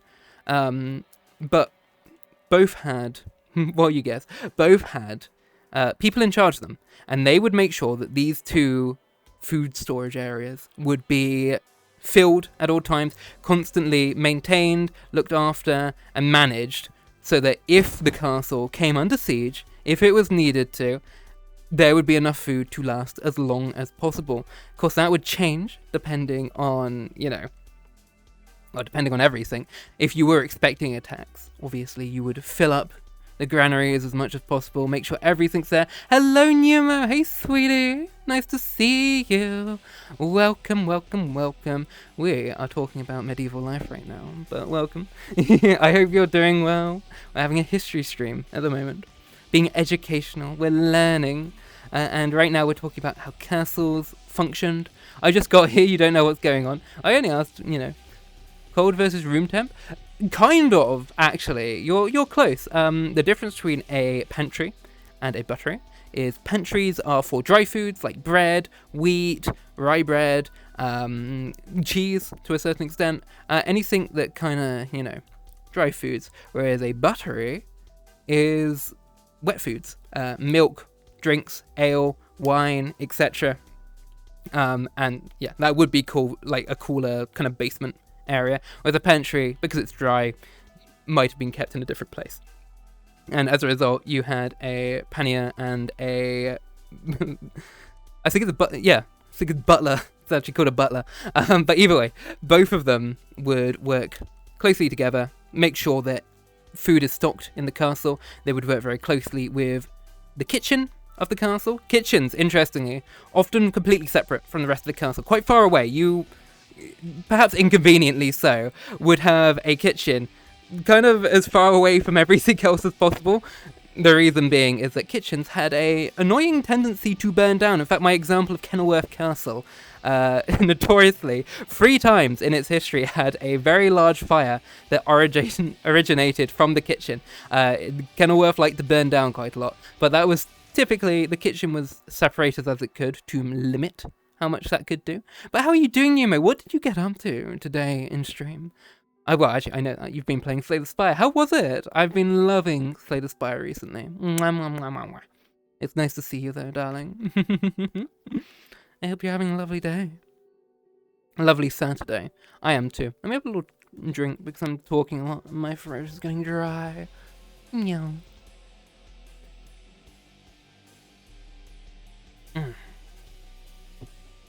Lovely. Yum, yum, yum. Hi. Meow history class. Indeed, indeed, indeed. We are educating ourselves on castles at the moment. We're talking about kind of the day-to-day life of what it, how a castle would function, what they'd get up to, when they weren't under siege, because for 99% of a castle's lifetime, they weren't under siege. They didn't do anything except just sustain themselves and be ready at any point in case they were to come under siege. Interesting fact about castles. Like, no problem. Right? Not afraid at all. No. That's a great cat right That's there. a great cat right there. Thank you for the pet. Interesting thing about castles is, you would have these castles kind of on the edge of areas where they might expect attacks. As it's true in England, we had, especially during the Norman period, early medieval, across Wales, a lot of rebellions formed in Wales. And as a result, there was a huge line of castles. And if you look these days, you'll notice that Wales has a lot of castles in it. And it's because a lot of rebellions came from up north and in Wales. William dealt with the north in a slightly more aggressive way than Wales, because he burned it all to the ground, which we covered in our first ever history stream. Yeah, did you know that? We had our own little homebrewed genocide, where William the Conqueror went up north and killed almost half the population of northern England and salted the lands. And even to this day, a lot of areas in the north of England is very bad farmland because the land was salted by William the Conqueror, and it had such lasting effects on crops that it still is affected to this day. You know what? That's so based. No, I'm joking. I love Northerners, except Corma. I don't like him. But burn England to the ground. Rah! Yeah. Shush. Oh dear. Yeah. No, we love Corma. In fact, I learned a lot of these fun facts from his former employer. He does history videos on YouTube, which is interesting. But yeah, anyway, England's fairly rich in bog iron. Yeah, England has decent resources in that regard. Yeah, I don't really have much more to say than that. Yes, England is quite resource rich. Myron, hey sweetie, welcome, thank you for the follow. I could have sworn you were following before. Where do I know you? I know where I know you from, you're in Rivers thing, and then I thought I knew you from Star Citizen, but apparently I didn't, I think. Where do I know you from then? Either way, hi Myron, nice to see you, welcome to the history stream. No, you don't. I don't? Is that a different person, just with a very similar name? I don't believe you. Either way, make me, you silly cat. I'm not here. Okay, I'm sorry. I'll forget I saw anything. Let you carry on absconding from the police. I never was here. What the hell are you? But I hope you're doing well, Sky. Anyway, so on top of that, yes, the kitchens. The kitchens would be running at all times. Most of the castle, a large majority of the castle, would not, just through convenience and the stockpiling of food and goods, most places would not typically produce their own food, especially inside the castle.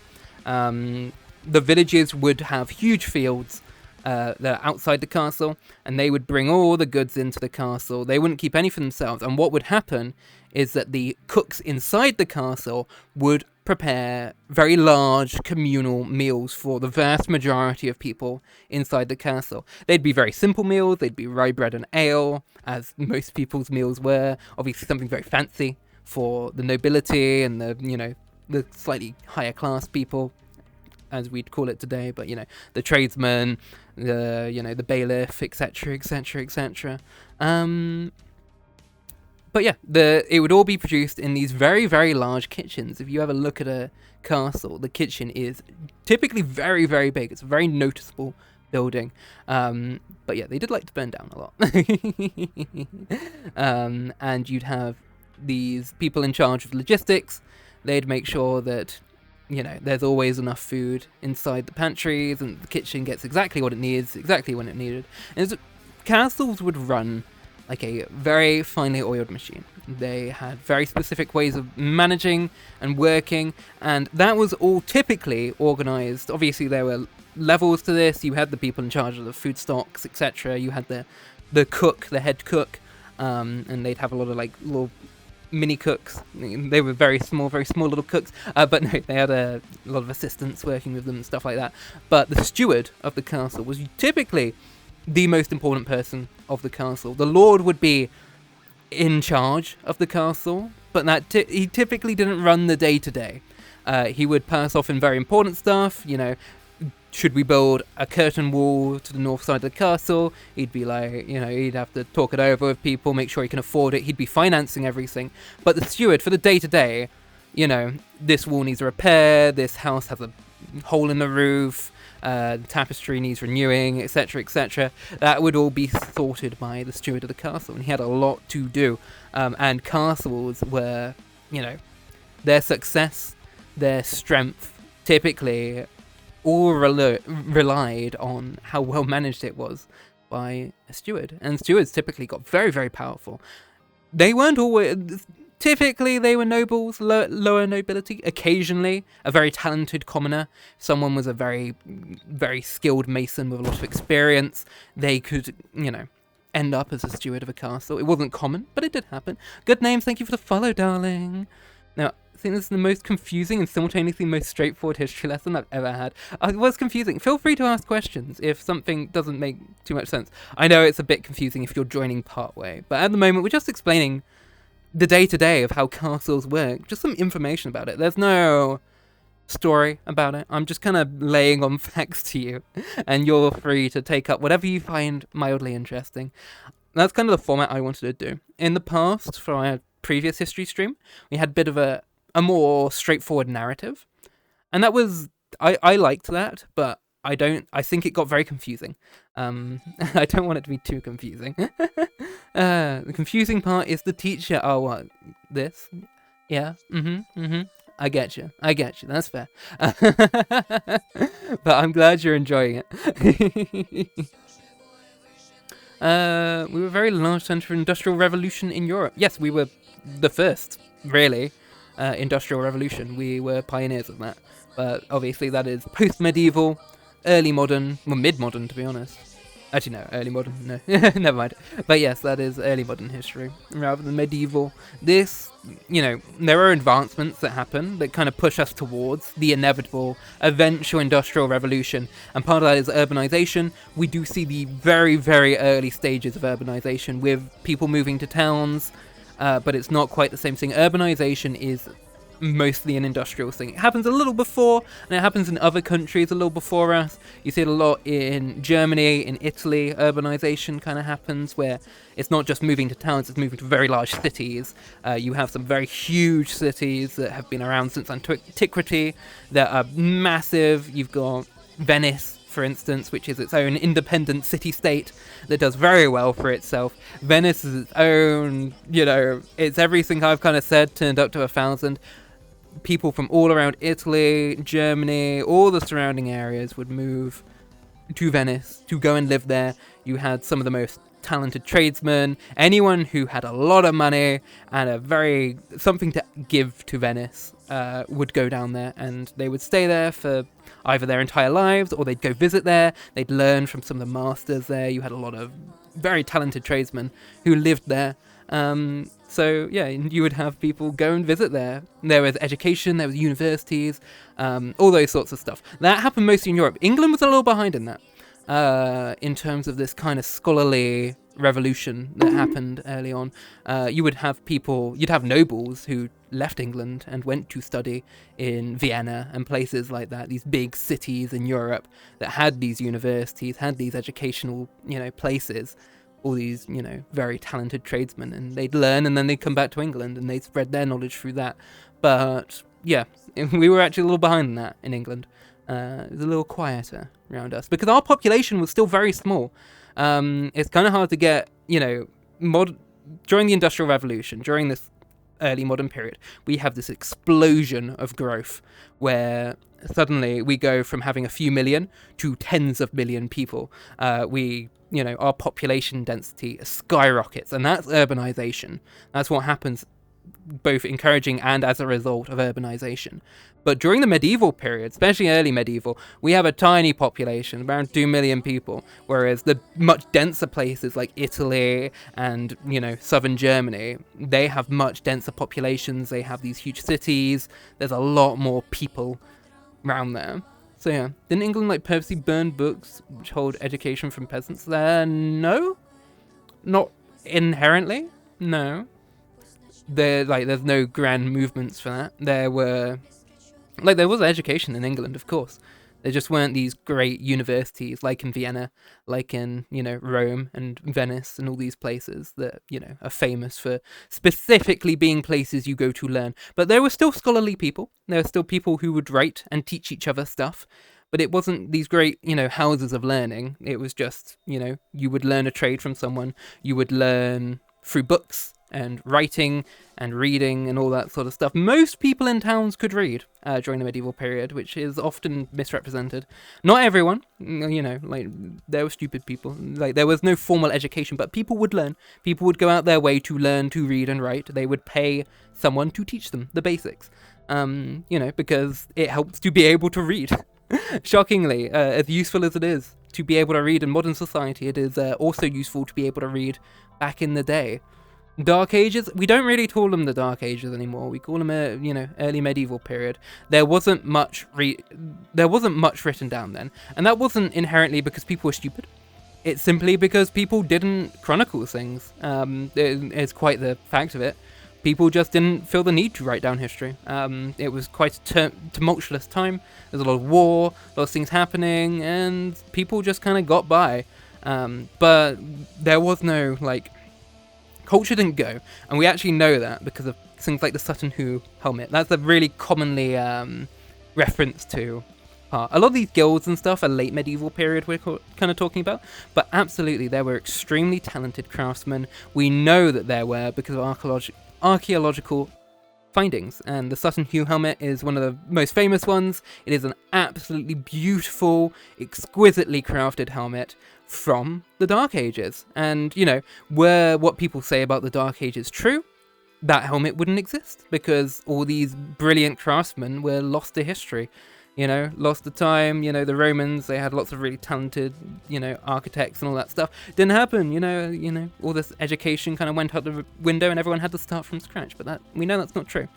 So, not inherently. But yeah. Meow. I love how KCD handled Henry at learning to read. Yeah, exactly. And then, to be honest, it's a very good representation. People would just go and read. They there were books. Especially later on with the invention of the printing press. That's a little later than the period we're talking about, but it did happen. But also, there were a lot of books, and people would want to read them sometimes, both for entertainment, for learning, and stuff was written on signboards, on shops, etc., etc. It was a useful thing to know how to do. You want to note down how much someone owes you. This guy owes me, a bit of money. You write it down, or, you get someone. The signatures weren't really a thing, but you could absolutely get people to agree to things, and you could write it down, and we're like, this is exactly what we agreed to. Laws were written down. If you wanted to bring something to court or before the bailiff, it would help if you could read what, what the laws on that thing is. So yeah. I was late on shout out. Oh, it's fine, Hatsby. Nice to see you. Yum, yum, yum, yum, yum, yum, yum, yum. I'm getting dizzy. I hope you get better soon, darling. We can laugh at Aspie being late. Poor thing. But yeah. Meow, meow, meow, meow, meow, meow. Good night, Aspect. I'll see you around. Anyway, that we went way off topic there. But no, it's a good topic, to be honest. It's a good thing to cover. Let me have a little drinky.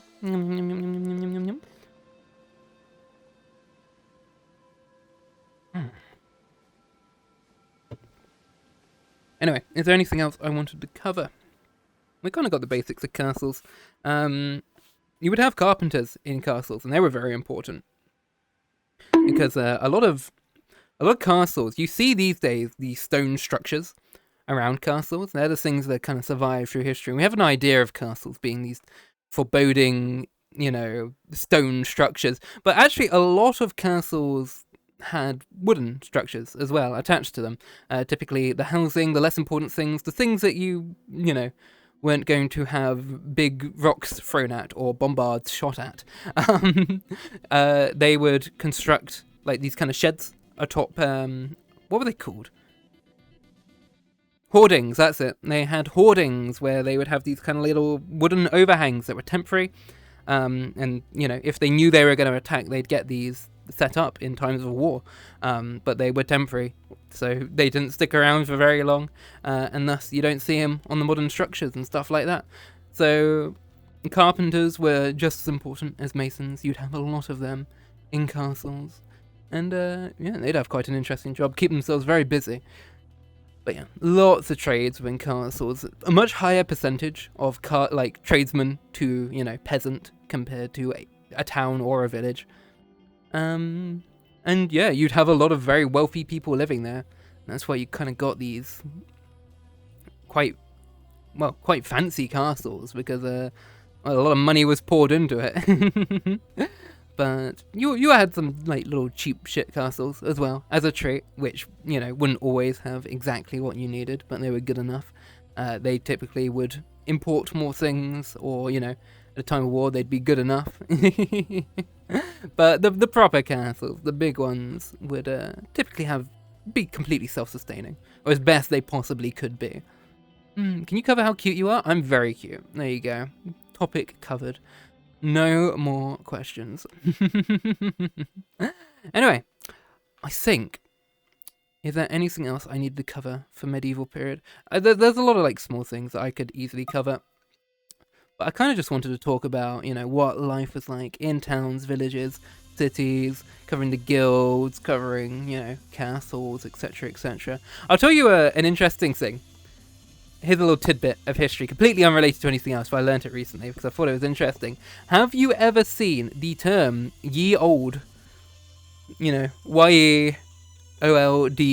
Have you ever seen that before? Because I recently learned an interesting thing. They don't... Yeah, fawn. Well done, Hazel. It is a sign of a missing letter that we no longer have in English. And it is the freaky...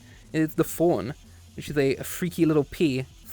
It's like a little... I can't write it very well because I've never had to do it before. But it's like that. There you go. It's got a little, There you go. We used to have that. Oh, doesn't help that I'm blocking it. We used to have that. That used to be a letter that we had in English. And it is TH. It is the. So it's the old. The old. And the reason that was kind of removed from Old English is because... It was actually quite late on, but it's because it wasn't a feature of the German script, and when, I believe it was actually quite late that it got completely removed. I believe the thing that kind of wiped it out for good, it definitely fell out of favour as things went on, but I believe the thing that really wiped it out is typewriters from Germany did not have that. They didn't have that letter at all, and at least that's what I remember reading. And as a result, people just started writing TH instead. Myron, thank you for the sub, darling. Thank you very, very much. You hate ads. I'm so sorry. Spoilers. Yeah, it's supposed to be the. Exactly. Yeah, there you go. You're very clever, chat. Mwah. How is it that I hated history in school? I find myself today after a 14-hour shift, and I find it amazing. Because it's interesting. History's fun. When you choose to learn it, it's a really lovely topic with lots of very interesting tidbits, a lot of nuance to it, which can be really interesting. In fact, I think it's time to go on to the English Civil War, but I really want, to be honest, if you like a bit of warfare, which I know a lot of people do, this is a really interesting one. We are going to cover, in terms of the English Civil War, I will take a little drink break before we do, but there's two major things I want to cover. We're not going to inherently cover the war. because I don't want another War of the Roses situation where I'm here for like 2 hours explaining every single fucking thing that happened, because it's a very complex war. So a lot happens. I spotted a dork. Is it me? Perchance? I wouldn't be surprised. Warfare! Yippee! But we're going to be covering the build-up to the English Civil War, because I find it interesting. I want to tell you how it broke out, why people weren't happy with the king. We can cover slightly what the results are. There's some interesting stuff that kind of fall into that.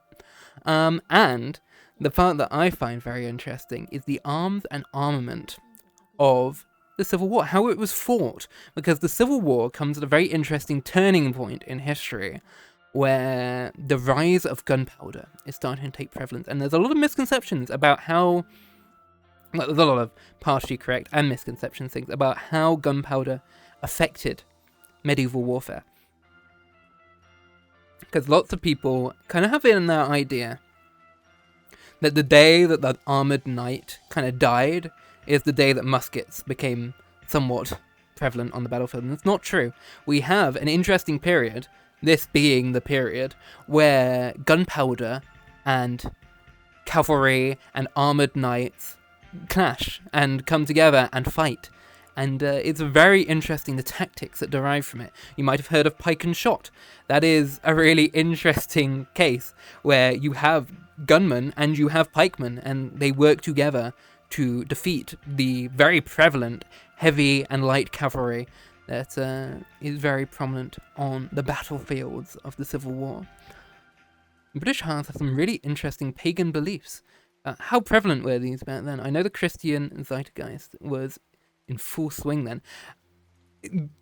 Pagan beliefs in... Okay, we actually covered this a bit. When we went on to witchcraft, they... To be quite frank, so pagan beliefs, as they're kind of understood nowadays, didn't really exist. The vast majority of people were taught for their entire lives the Christian teachings. Christianity was in full swing, and there is very limited evidence towards any idea that there was this kind of pagan underground witches coven thing that a lot of modern people kind of have romanticized. A lot of the stuff that we get in our minds about paganism in the medieval period comes from the beloved misinformation source, which is the Victorian fiction writer. If you ever want to be misinformed by something, go read some Victorian fiction, because if you have a misconception about something, congratulations, it came from the Victorian period, especially about history. They loved to romanticize literally everything. A lot of misconceptions about medieval period come from the Victorian period. A lot of misconceptions about witchcraft and how that was viewed, about paganism, misconceptions about how literacy was, how people lived their lives in the medieval period, all that sort of stuff. It all comes from our beloved Victorian historians making shit up. Damn. Hi Deadly, nice to see you. But in terms of pagan beliefs, like, what happened essentially is that because we have all these isolated villages that we were talking about before, they ended up making up their own shit. They weren't doing it in worship of some pagan god or some like old god of the British Isles or anything like that. It was, perhaps if the church had seen it, they would have thought, what the hell are you all doing? But a lot of these, like, animal sacrifices or, midnight masses, all these sorts of stuff, they just occurred out of people having their own ways of being Christian. But they all would have called themselves Christian. There wasn't any sort of grand conspiracy behind it. They were just these, villages out in the middle of nowhere who had their own ways of interpreting Christianity. And some were a lot more spiritualist. The idea of spiritualism was a lot more prevalent just through, mythology. There's really strong mythology throughout the Middle Ages. And that all just comes from, tales, lots of word of mouth, people talking about all sorts of stuff, misunderstandings, things that they've been taught in church, and all that sort of stuff. A lot of it's kind of, there's not some, paganism as we know it wasn't really a thing. In fact, paganism's a really hard thing to describe. Modern witchcraft, Wiccans, absolutely all power to them to practice what they do today as they want to today, but it's not some, medieval, old religion. It was made up in the 50s by someone who read a lot of those Victorian books. He invented it in the 50s. And, it's heavily inspired by a lot of, things that he's read. But, there's no history behind its formation. It's more referring to Celtic Welsh gods. Like I say, a lot of those there were, but we have very little documentation of those things, and I assure you a medieval peasant had even less. Most of that stuff was wiped out for a lot of time. Like with Celtic culture going, that was very quickly, wiped out, replaced by Christianity. And yeah.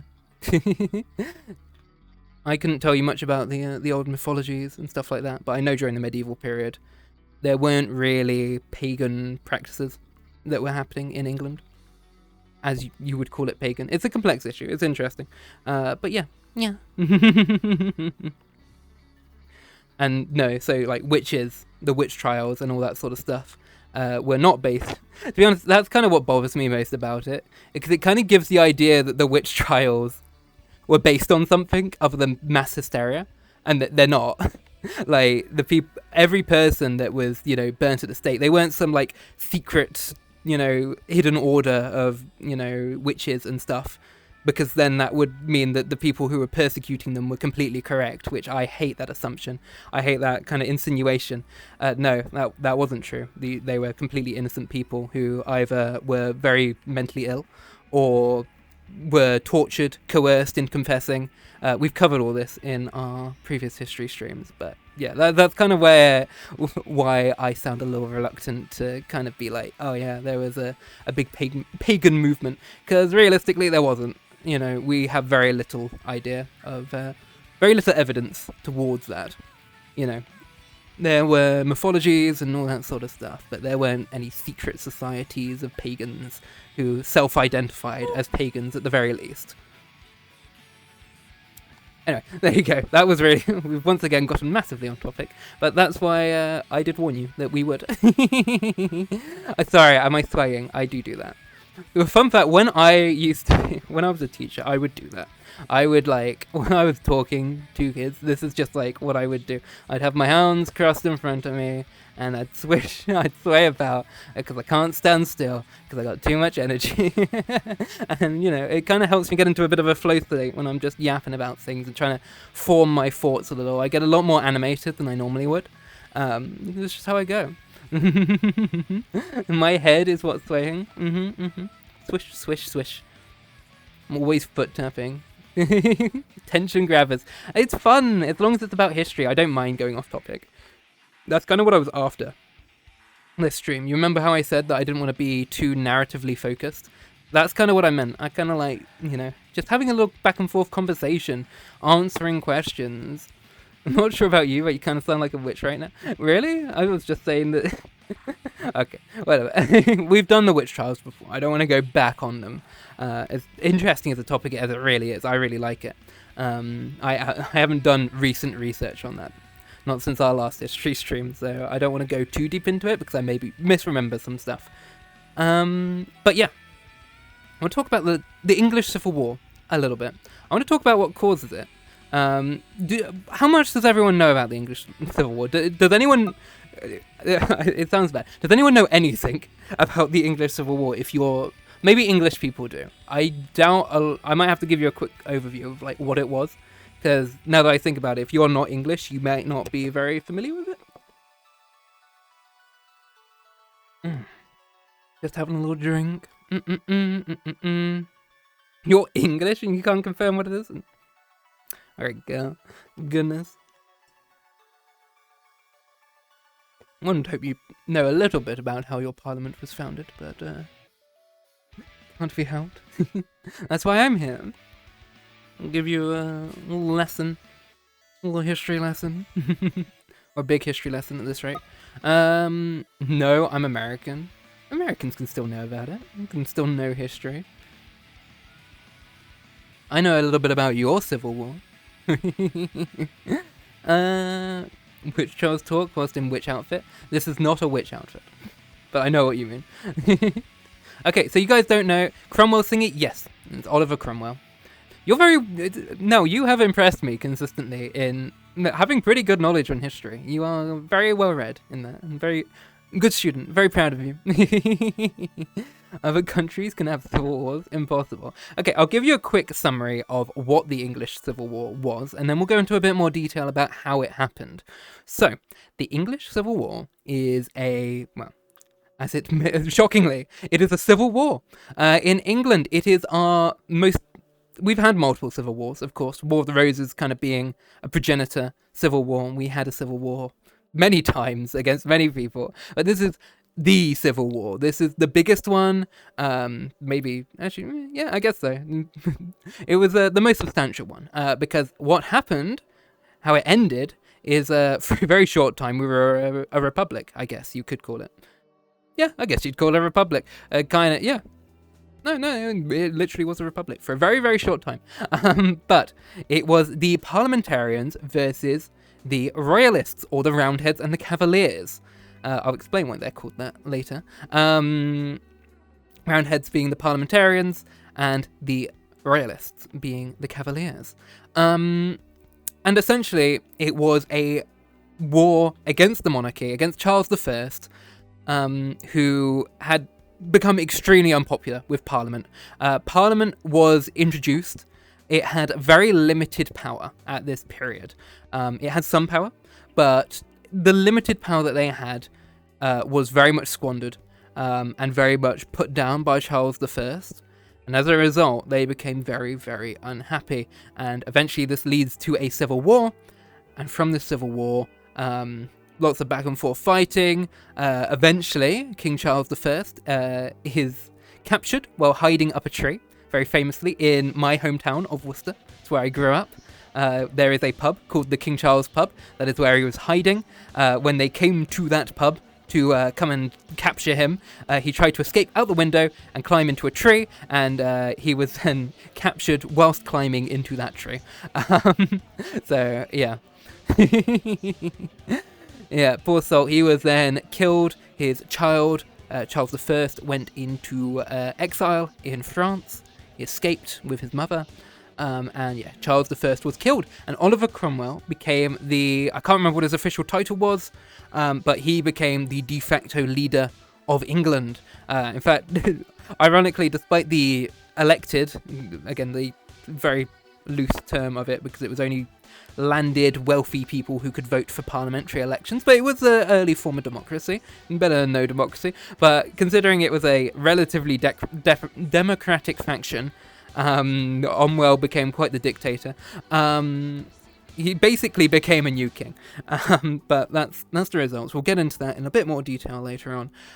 But yes, it led to King Charles I being executed and a new regime within England. It was quite a brutal war, a lot of fighting, and it's kind of most notable for being a new era of warfare.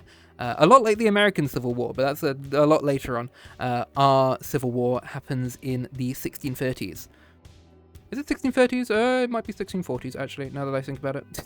Am I stupid? Yes, maybe a little bit. As a treat, let me... Yeah. Yeah, 1640s. Yeah, 1640s. Anyway. Silly. Sofin, thank you for the... Is it Sofin? Can I read? Supin, thank you for the follow, darling. Much appreciated. Hello, Sergeant Garfield. Nice to see you. Weren't people surprised by Charles III? That's our current... Yeah. Charles III not changing his name because the previous two ones. The previous two ones are pretty relatively popular in modern history. Cromwell is not popular because, and we'll go into why, actually. Well, I think that's the basic summary. It's a civil war, Parliament versus the Royalists. Eventually, Parliament wins. We're not going to go too much details about what happens during the war. We're going to cover on why it happened, what the results were, and how war was fought during this period, this kind of transitionary period between the invention of gunpowder, it becoming pretty viable as a weapon with flintlock weapons, and how that kind of integrated into the more medieval, cavalry charges and pikes and all that sort of stuff. And we have the arrival of pike and shot tactics, the mixture of pikes and guns to combat the prevalence of very powerful cavalry. I've been spotted by Miss Teacher, didn't do my homework. Got to see me after class now. But yes, so the build-up. Where should we start? I suppose we will start with Queen Elizabeth, the last of the Tudor dynasty. She's got a very interesting history in and of herself, but we're not going to cover it because we're going to start the story with when she dies. She is without heir. She does not have a direct heir. She never has a child. She has, quite famously, a lot of suitors, which she never takes up on. There's a lot written about her. Very romanticized queen. Shakespeare. I'm sure a lot of you have heard of Shakespeare. I really did. Have you all heard of Shakespeare? Please say you've heard of Shakespeare. But either way, he writes, that's his period, the Tudor period. Tudor period's very romanticized, very interesting period. There's a lot that happens. It's a relatively peaceful time, kind of, maybe, sort of, a little bit. It's a very prosperous time for England. That's where England starts to become a world power. It's where it starts to really, start pushing its weight a little bit. It's where navies start to develop. We get these huge navies, all this sorts of stuff starting to become a thing. And that's all under the Tudor period. It really, makes England a very powerful place. No, you can go further into Shakespeare, please, miss? No. You've heard of William Shakespeare. Awesome. Hi, Korma. Nice to see you. Korma, I've learned a lot of today's medieval facts from your former employer. Did you know that? Very interesting YouTuber. Rough. Interesting link that I realised after watching him for 2 months straight. How about the history of succubi? It kind of falls into our witchcraft, which we did last stream. Either way. So, Queen Elizabeth dies, and she eventually, after quite a bit of all over the place, we end up with James I, James VI of Scotland, James I of England. He is the Scottish king, and he unites England and Scotland. For the first time ever, the entire of the British Isles is all under one. It's not the United Kingdom yet, it's not a thing, but he links it all into one kingdom, and that is James I. He now rules all of England. He has his own stuff that goes on. We're not going to go into it. But he dies, and his son, Charles I, takes power. And we are going to talk about Charles I because he is the king during the Civil War. He is the one that, breaks it out. Your former employer, the CEO of Avalanche. You worked for Avalanche. You worked on Sniper Elite, right? He makes YouTube videos on history that are very interesting, and I've been watching a lot of them. Anyway, rough wolf purple. Thank you, Sky. Much appreciated. So Charles I is a really interesting character. A bit of background for what caused a lot of this strife is there has been, during the Tudor period, a lot of back and forth infighting between Catholics and Protestants. There's been a lot of fighting. You might have heard of Bloody Mary. That is Queen Mary. She famously was very merciless in this religious prosecution, but it happens before and after. Lots of Protestants, lots of Catholics killed each other, burnt at the stake, depending on who the king and queen is at the time. And yeah, there's been a lot of fighting. There's a lot of infighting between Catholics and Protestants. You have the 30 Years' War that eventually happens in mainland Europe. This is a very tumultuous time religiously, which makes it very bad for a very religiously accepting king to come into power, which is what Charles is. I guess accepting might be pushing it. He is a Protestant king, but the first thing that he kind of does that really upsets people. You never worked for Avalanche, did? Oh, no, sorry, not... Yeah, I didn't mean Avalanche. I meant Rebellion. I do apologize. I'm stupid. I'm ill-pid. Yeah, Rebellion. The CEO of Rebellion. I don't know why I got you mixed up with Avalanche. Either way. Meow, meow, meow, meow, meow. I was saying something, and I forgot. That's it. Yes. So, the first thing that King Charles does is he is introducing religious reforms into England. Basically making the Protestant church less extreme, less strict. All the while she's doing that, that's already very unpopular, just by base. Initially, it's very unpopular. But what he does, while he's being accused of being a Catholic lover, is he becomes a Catholic lover because he marries the Queen of France. Not the Queen of France, the daughter of the King of France, so the Princess of France. He gets married. He gets married to a French queen who is a Catholic, and that makes people very, very, very upset, because now he is literally in bed with the Catholics. And of course you've got these very strong, devout Protestants who absolutely hate the Catholics. There is a lot of pressure on Charles at this time to intervene in the 30 Years' War on the side of the Protestants. He does not do so. On top of this, there is currently a push. One of his endorsed bishops of London is now pushing for a Protestant Reformation, a re-Reformation, I suppose you could call it. Catholics, ragey, exactly.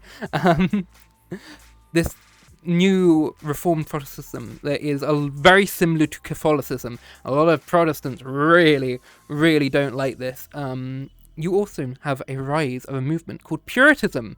In fact, in the foundation of America, a lot of these Puritans, you may have heard this, end up going to America to live new lives because of, well, it's Charles II that ends up getting really sick of them because they do very well in England for a period of time after they win the Civil War. But right now, the Puritans are very, very unhappy with Charles because they hate the Catholics more than anyone else.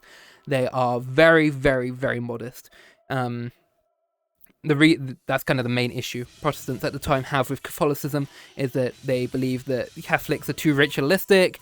They believe that the Catholics, are too gaudy, too extravagant. There's too much going on. The Puritans, complete opposite of that. They believe in total minimalism, no celebrations, no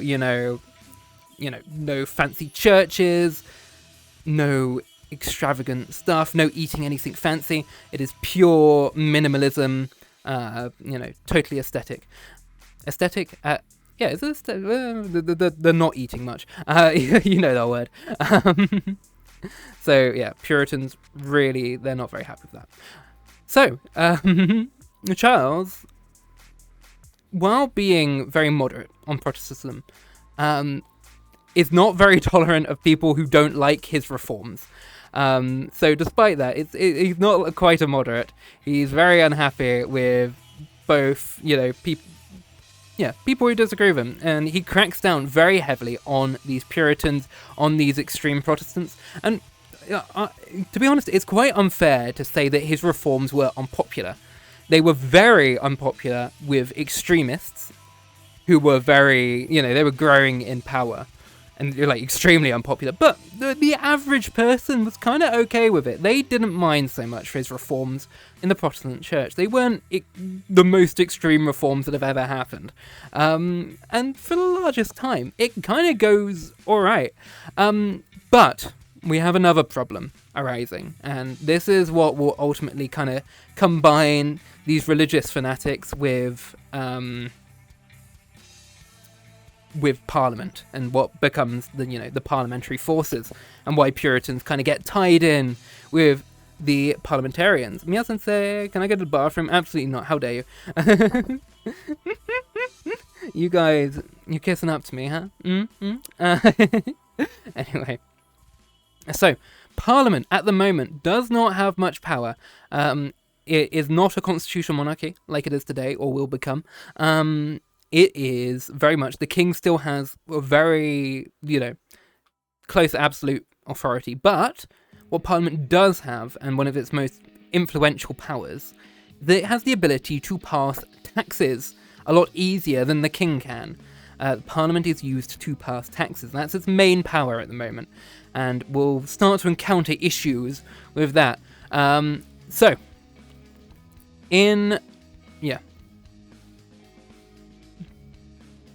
Charles is starting to cause problems within Parliament. These Puritans, there's some representation of them in Parliament, and as a protest, they basically say, most parliaments would pass taxation rules for as long as the king wants them to be. But the Parliament here, as a bit of a protest, it passes the taxation rules, but only for a year. This makes Charles very, very unhappy. And what happens is that, to work with that, Charles has to then borrow money, and from as many people as possible, because he's not getting all the money that he needs to get. And what he starts to do is basically borderline robbery. He starts doing forced loans for some of the wealthy people in London. He makes them so that they have to pay taxes. Well, not taxes, no, sorry. Loans, of course. He'll pay them back, probably. But if they refuse to pay, they are arrested. And this makes, these are powerful people who are getting arrested right now. Typically, without trial. And this is really starting to upset people a lot. So now it's not just the Protestants that are getting very upset, it is the parliamentarians as well, and the wealthy. Oh, Drekia, hi! Hi, Drekia, nice to see you, my darling. How are you doing today? Had a nice stream? Meow meow. Meow meow meow meow. It's nice to see you. We are currently talking about the English Civil War. Let me have a quick drink. That's the wrong person there, whoever just shouted Zay out. It's Drekia. You can give Zay a shout out.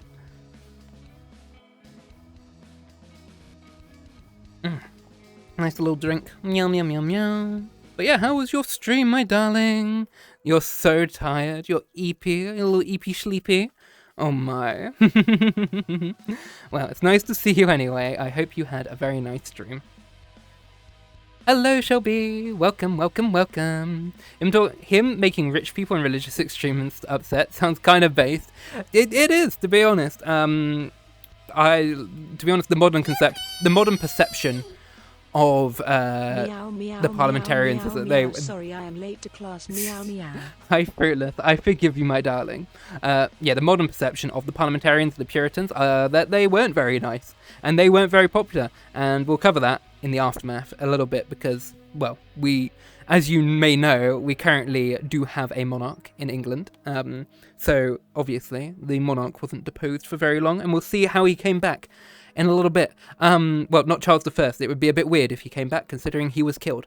It would be interesting. It would be an interesting chapter in history if a king literally came back from the dead. But no. But his son does come back. Anyway, we need to go into why it happened first. Okay, bye, Happy. Thank you for looking. So, what essentially happens is, okay, so Charles has upset Parliament. He's upset the Puritans. He's upset a lot of people. But at the moment, he's just unpopular. There's been unpopular kings before without civil wars. He's not very popular. Next time he brings forth Parliament, though, it is brought forth by Edward Coke. He brings forth a petition of rights for the next Parliament that could not be violated. And the king actually agrees to sign them, kind of thinking that, it's just a reaffirmation of their current rights. He doesn't think there's very much that's changing there. But this right kind of refreshes in their mind the importance and the powers of Parliament. And next time Parliament comes together, in 1629, he is currently carrying on with his borrowing. He's trying to collect customs, which Parliament has deemed to be unlawful. And, well, they deem it to be a violation of the rights that they've just signed in, this new, petition of rights that Edward Coke brought forth. They think that his collection of customs without parliamentary approval is a violation of those rights. What happens next is Charles, feeling, not being happy with Parliament right now, tries to dismiss Parliament. He says, all right, fuck this, it's over, go away. Which does not work, because what they do, the Speaker of the House of Parliament is literally held down so that Parliament officially could not be adjourned, and they hold him down in his chair while they read out basically resolutions against Charles's acts, against both his religious reforms and the taxes that he has been taken. And yeah, as a big kind of protest towards Charles. As a result, Charles then dismisses Lieutenant, hi, happy, you didn't go for very long. You do that, don't you? You're like, okay, I'm lurking now, and then you're like, 3 minutes later, you're back. He's just a little guy trying to start his own parliamentary system with blackjack and hookers. Exactly. I loved the people, and the people loved me so much they restored the... Yeah. But horrible histories. Horrible histories is great. It's obviously a little, silly and exaggerated, but they make their points. And yeah, I mean, King Charles was a very popular king. Both the first and the second. The first is shockingly popular. I mean, there wouldn't have been much of a civil war if he didn't have some degree of popularity, because no one would fight for him. King Charles II was very, very popular because once the Puritans came into power, once the parliamentarians came into power, they realized that, oh wait, shit, okay, Charles I may be bad, but this guy, Jesus, fuck me, alright. Either way, after this, the whole Parliament thing, Charles completely gets rid of Parliament for a period of time. For 11 years, his opponents called it the 11 Years' Tyranny, where Parliament was completely dissolved. The ringleaders of, holding this guy down and reading out all these condemnations of Charles were all arrested without trial. And yeah, Parliament's really not very happy about that. For 11 years, Charles... to be honest, rules as a rather popular king. He has 11 years of everything kind of going alright, to be honest. There's not many problems that arise during these 11 years. Of course, he continues to do whatever he wants to do. He can't pass taxes at the moment without Parliament. That's still, impossible for him. So what he starts to do is... Well, one thing that... basically... all the issues come down to he does something to upset the Protestants, and he does something to upset Parliament, and he just keeps doing those one at a time. And the next thing he does to upset the Protestants is that some Puritans basically become martyrs. They are essentially tortured. They're being too disruptive, too problematic. Charles does not like Puritans at all. That is very much true. He's not very fond of them. And these guys are put in the pillories, and they have their ears cut off. One of the guys already had his ears cut off, so he's branded on the face, denoting his crimes. And they become martyrs. Even the most moderate Protestants think this is way too harsh. This is way too much. Hi, Sky. Hi, sweetie. Nice to see you. And that... So even outside of Puritans, he's now looking like way too harsh towards Protestants. People are thinking this is far too much. He then continues to act without parliamentary approval. Parliament thinks, alright, you know what? Fine, we're dissolved, we can't do anything, but he can't pass taxes either. And eventually he's going to get sick of not having any money, and he'll come crawling back to us, and we'll pass all these resolutions we want to pass. But what he does is actually... he introduces a lot of very strange ways to get money. He brings back a lot of rather tyrannical rules from the medieval period. And, these medieval rules are put into place. Essentially, initially they, during the medieval period, they were done to dissuade people from actually doing the crimes. Charles doesn't want that. He puts them in place because he wants to collect fines from these people to make money. So he puts restrictions on where people can build houses in London and starts fining a bunch of people about people living in forests and the protection of forests. All this sort of stuff, very out of nowhere, very kind of outdated at the time, makes him very unpopular, especially with Londoners. On top of that, another way he chooses to make money, and this is the thing that kind of pushed people a little over the edge, is there is a act during this period called ship money. And essentially, what ship money is a emergency powers to introduce taxation.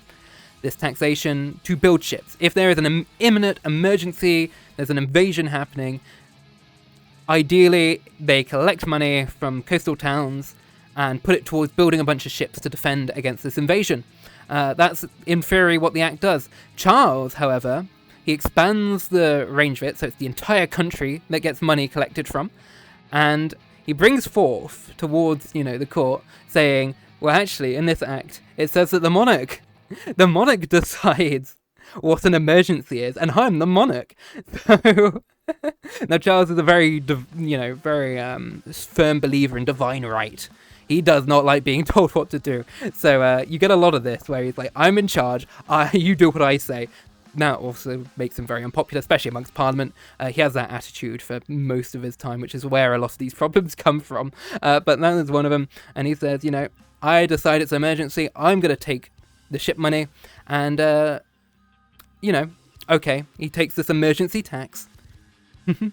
Hello, Sky. What's the history lesson we're sharing? We're doing the English Civil War at the moment. It's build up, what causes it.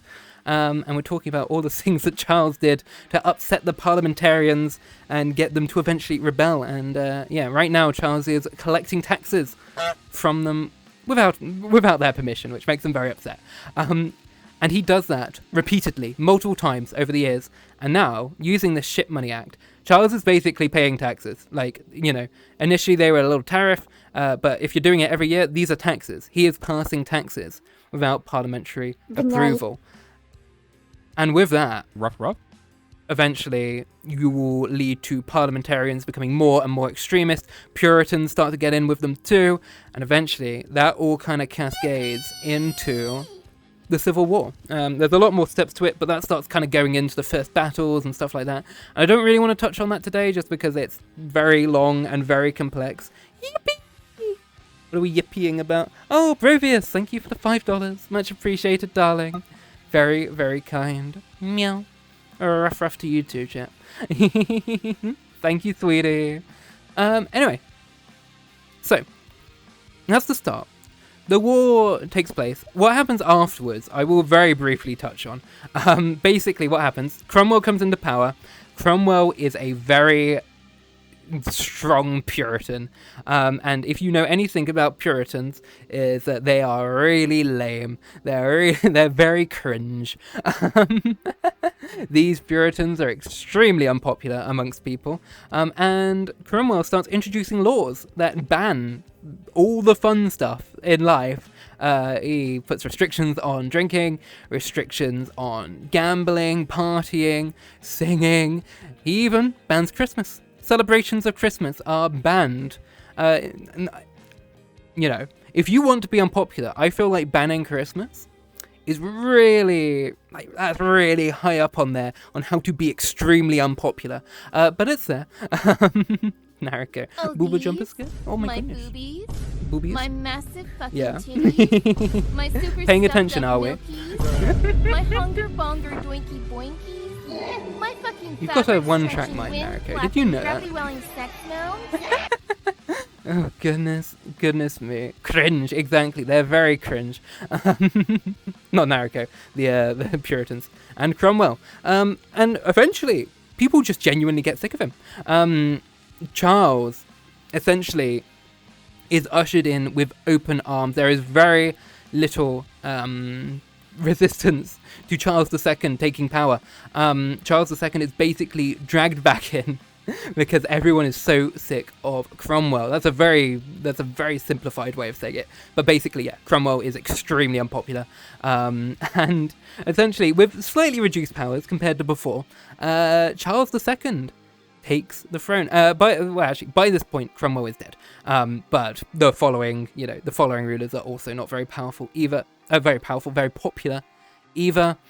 Charles comes back, there's a little bit of, a little bit of shit that goes on, a little bit of fighting, but ultimately there's not a whole lot. Charles takes the throne very easily, and the king is back, and Charles II is very fun. As the Horrible History song goes, he brought back partying, which is a bit of, a bit silly, but it is true, to be honest. Celebrations were allowed again, all the Puritan rules were reversed, and yeah, it was kind of brought back to how it was with Charles I, which again, he never was very unpopular to start with. The main thing that bothered people about Charles I wasn't really... The Puritans kind of usurped the parliamentary movement, to be honest. Most people were very in favour of Parliament. They weren't so bothered about the religious aspect. The Puritans had a lot of people in Parliament, and thus they had a lot of influence. But that was not the majority of people who join the parliamentarians. Also, thank you, Sky, for the follow. Much appreciated. Writing this down. Massive honka bonka doinky boinky. Thank you, darling. Yes, exactly. Make sure you note that down. The reason the Puritans got kicked to another Taunton. Exactly. So, with Charles coming in, that is actually a lot of the reason why the Puritans went to America. This is around the same time. A lot of these people no longer felt welcome in England, or literally weren't welcome in England and were kicked out and exiled. And they went to America. And thus started their own very strong religious colonies, and even to this day, a lot of the very strong Christian influences from those Puritans, still have their influences in America. Not as much as people kind of like to say. Modern American, evangelical stuff comes from some different movements and whatnot, but absolutely, for especially early American history, though, that is very heavily influenced by Puritanism. But yeah, it's not as extreme as you might expect it to be. They kind of lost favor in America too for a decent period of time. But it did make America very strongly Christian, because a lot of the people who came over were Christian. They weren't all Puritans, though. Again, Puritan movement was kind of small, but they did have influences over everything. So, it's not to be under or overstated, their effects on America. But that's a completely different topic. But King Charles II came back, and his dynasty stayed on the throne for a very, very, very long time. I'm trying to think. I genuinely think that, it's the same dynasty we have today. I'm trying to think if something else happened in the meantime that broke it off, but I can't remember. I think it is the same family that our current monarchy is. I may be wrong on that, so feel free to correct me. I don't know. You can look at the line of successions that we've had throughout history. I don't know all the details about every single king and queen that we've had. Well, actually, I know details of all the queens, but not the kings. A small Puritan movement. But yeah, and essentially, that kind of... For such a bloody, brutal civil war, it didn't really do very much. It gave part... Well, actually, no, that's understating it. It did kind of go back to how it was, but Parliament had a lot more power now, and it set kind of the groundwork for our modern constitutional monarchy. And throughout history, willingly and unwillingly, Parliament starts to slowly reduce the powers of the king and the queen over the next few hundred years, and to the point where they are today, where they are purely symbolic, purely, a head of state in name only.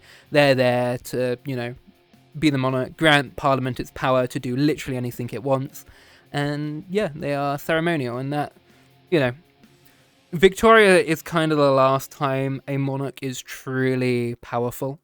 Even towards the end of her reign, she's more of a ceremonial figure. She has a decent amount of power. She definitely functions as a head of state, but her prime ministers do more than you kind of expect. But yeah. Her successors, obviously, don't really do as much. There's not a whole lot that goes on with them. But she rules for a very long time. 100 years. Over 100 years. I can't remember exactly how long. But, actually, no, it's 100 years. I genuinely have forgotten. How long does she rule for? Shit. She lives for over 100, I think. Shit, okay, so... I don't know much about Queen Victoria, I'm going to be real with you. We're talking about the Civil War, not fucking Queen Victoria. This is why I do research before I talk about a certain topic, and probably shouldn't go on such tirades about things that I don't know as much about. But that wasn't really 100% what I want to talk about with the English Civil War, because now we've got the kind of cool part. It's a relatively short thing, but war the way that the Civil War was fought is absolutely fascinating.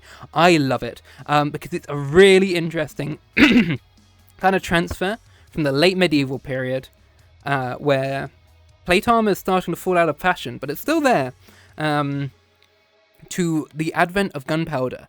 And a lot of people kind of think, oh, you know, gunpowder was invented and suddenly, you know, knights were completely pointless because, you know, the bullets could just go through knight armor.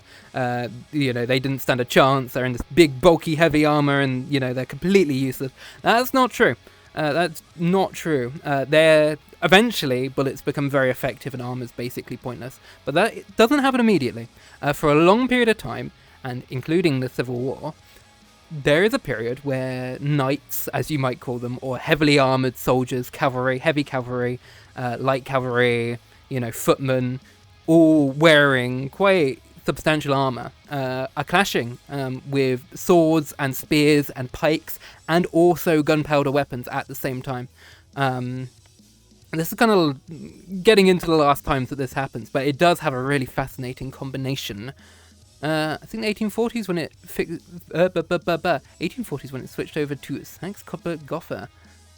Oh, okay. Oh, you're talking about the families. Gotcha. I didn't know that. To be honest, that's a bit of a part where I don't very know much about the you know, pre-Victorian. I need to read more about it, absolutely. It's just not something I've ever really covered very much. Maybe next history stream I'll divulge into the Napoleonic era, because it's definitely one of the most interesting eras that I don't know very much about. Explain the old currency system? No. No. But maybe, but another time. What do you mean the old currency system? What, like shillings and stuff? I'm going to be honest, I couldn't tell you too much about them. They're just different denominations of pounds and pennies. You know, the pound and the penny are all based off of sterling silver. A pound of sterling silver is worth £1, or it was for a while. I actually don't know that. Is that still linked? Is a British pound still worth a pound of sterling silver? Probably not. Would be my guess. I don't know how much silver is worth these days, but I would imagine a pound of it is probably not worth £1. I think that probably broke away at some point, but it regained the name. Shillings and threepence. Threepence is just 3 pennies. I don't know how much a shilling is, but I believe it's just a denomination. It's just an amount. Like how you got a quarter is a quarter of a dollar. You know, like a shilling is just an amount of a pound. I can't remember exactly how much, but it's an amount. It's literally just strange names for amounts of pennies and pounds. Your dress looks rubbery and it's interesting. It's a pencil skirt. It's nice. Yeah. Anyway.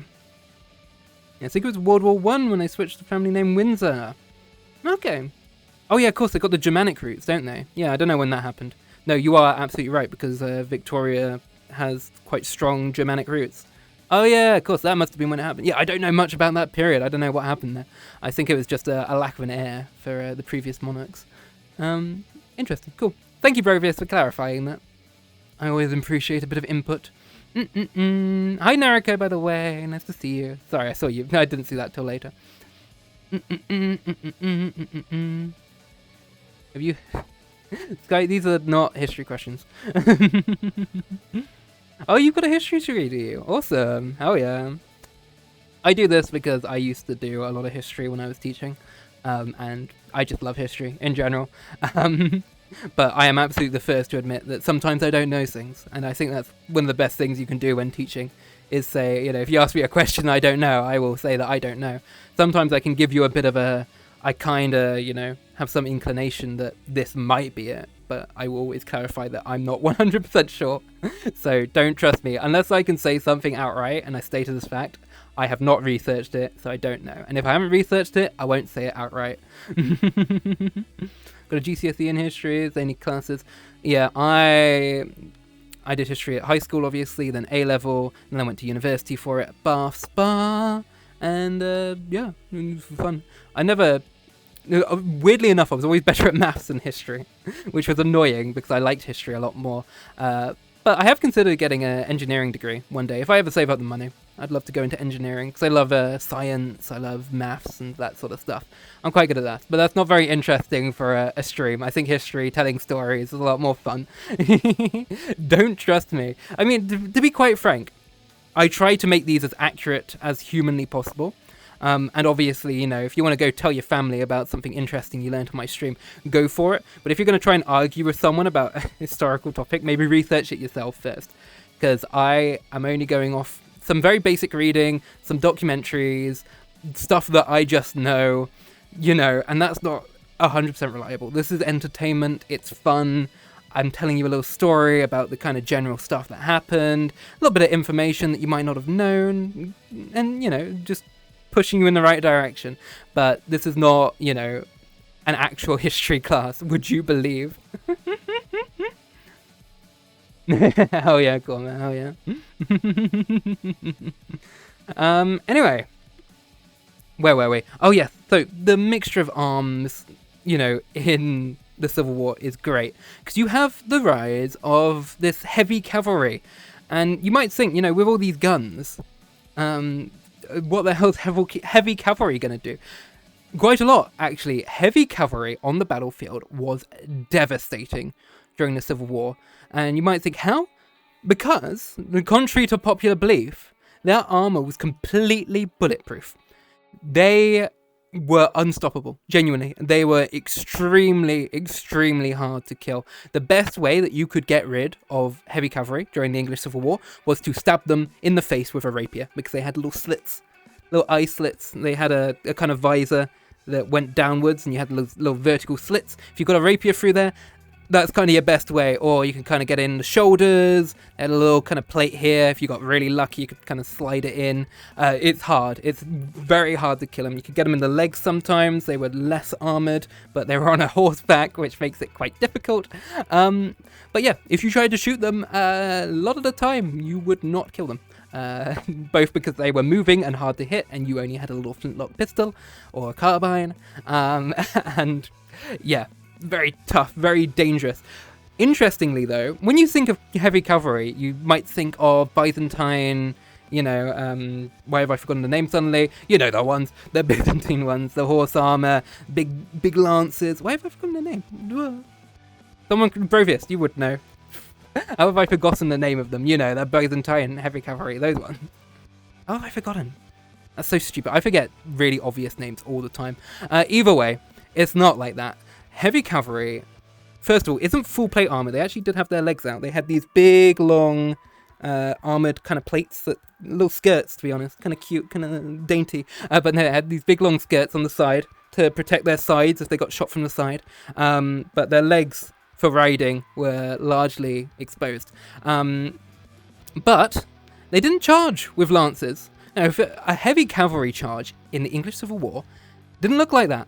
A heavy cavalry charge, they had guns, actually. They would arm themselves with guns. They had pistols. In fact, they usually had a couple pistols on them. They might have had one on their waist, they might have had one on their horse, and they would draw them out, because they take a long time to reload. What they would do is they'd just draw a pistol, they'd aim, they'd shoot, and then they put it back, and they'd get another pistol, they'd aim, and they'd shoot, and then they would cycle back, they would reload their weapons, and they would charge again. Or if they had to charge, if they were in a position where the enemy has been quite devastated by this hail of gunfire, they would draw their swords, and they would then charge with swords. And it's one of the few times you will see cavalry charges with swords. A lot of the time, you know, in history, cavalry had spears.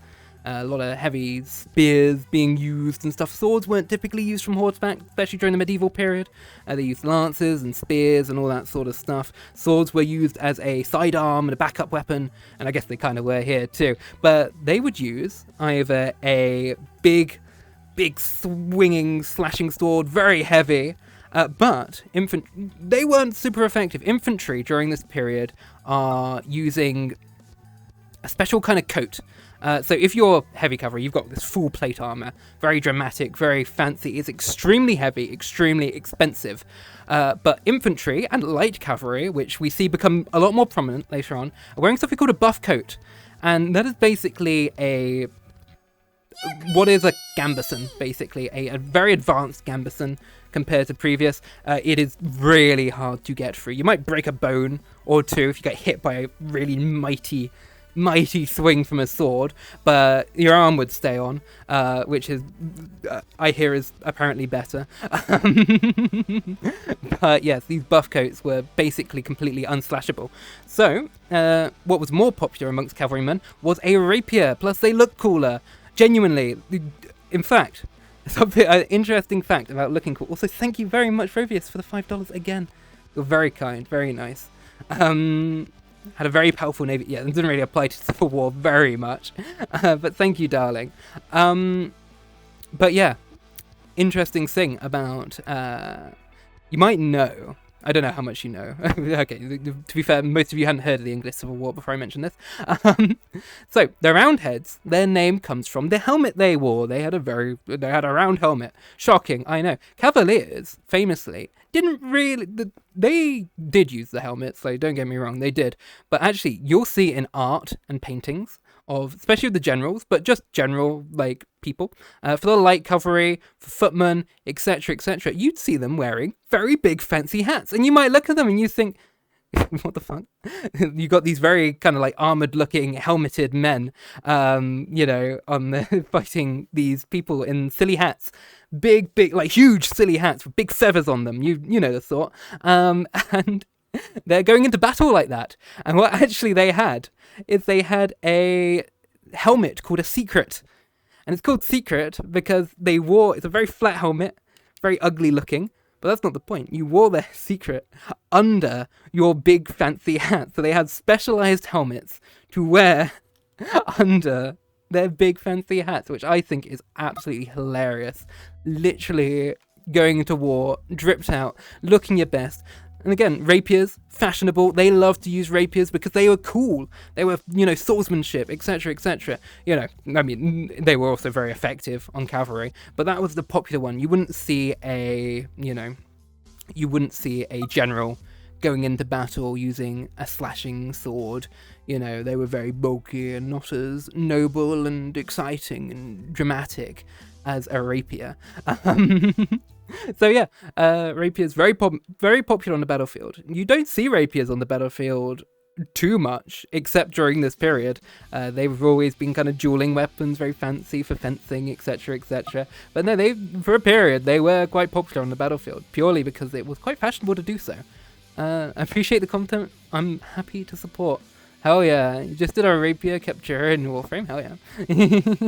Yes, rapiers were stabbing weapons. They're very long, very stiff, and they've got a very, very pointy tip.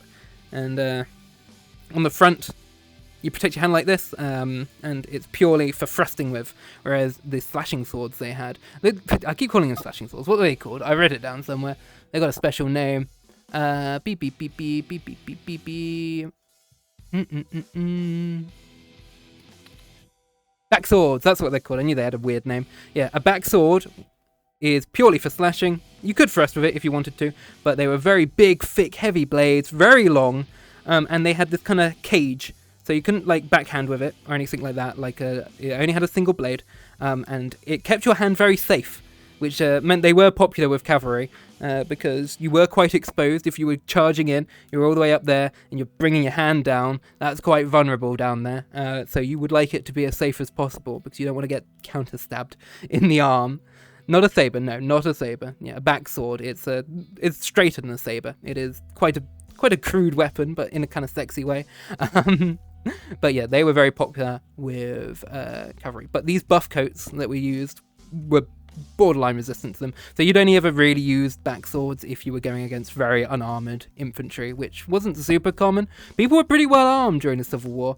You know, they obviously, you know, didn't all have the heavy armor that the heavy cavalry did. Indeed, heavy cavalry basically dies out after the first year of the war, replaced by light cavalry. They get rid of the sleeves, they get rid of the really long tassels down here, and it's just a chest plate and a nice helmet. Or a secret, if you're very fancy and you want to wear a nice fancy coat over it, you'd wear a buff coat underneath, and then over it you'd wear your gentlemanly attire, where you look very good, like you're ready for a portrait, with your rapier at your side, ready to go into battle.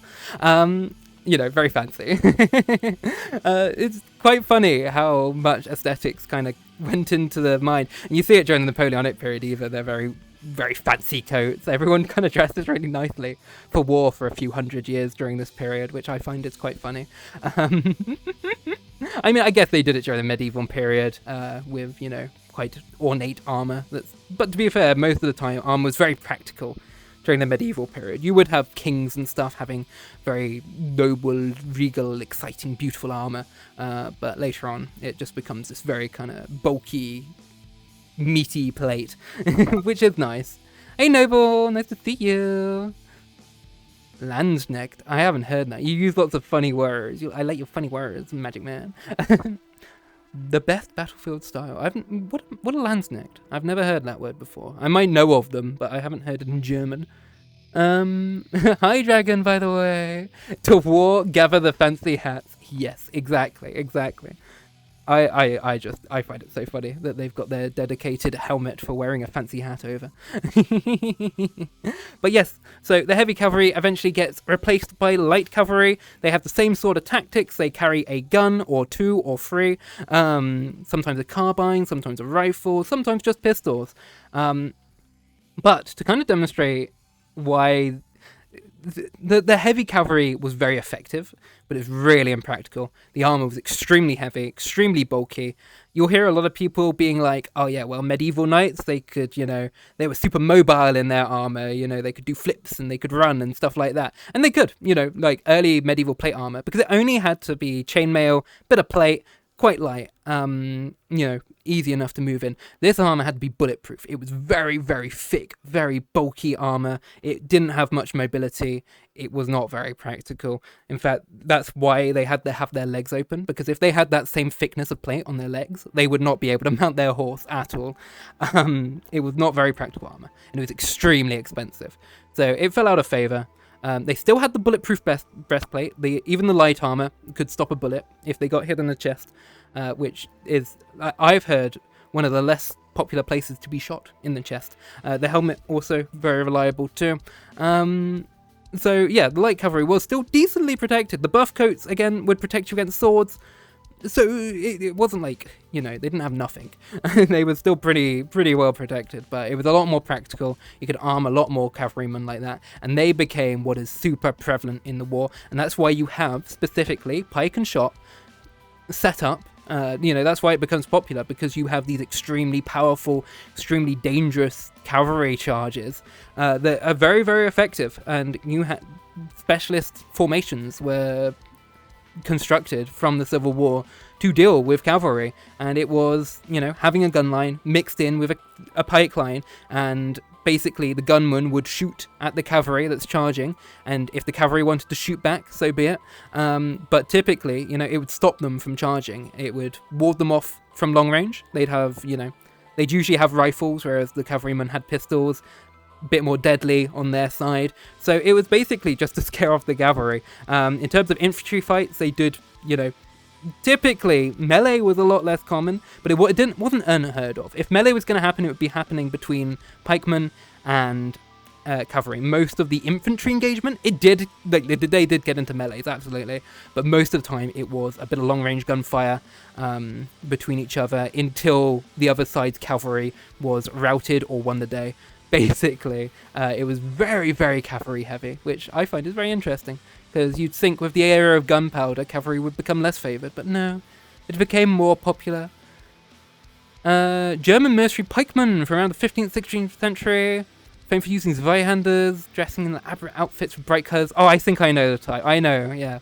No, I have the vision. Yes, they do have very good outfits. They're very cool. I really like late Gothic armor, you know the one?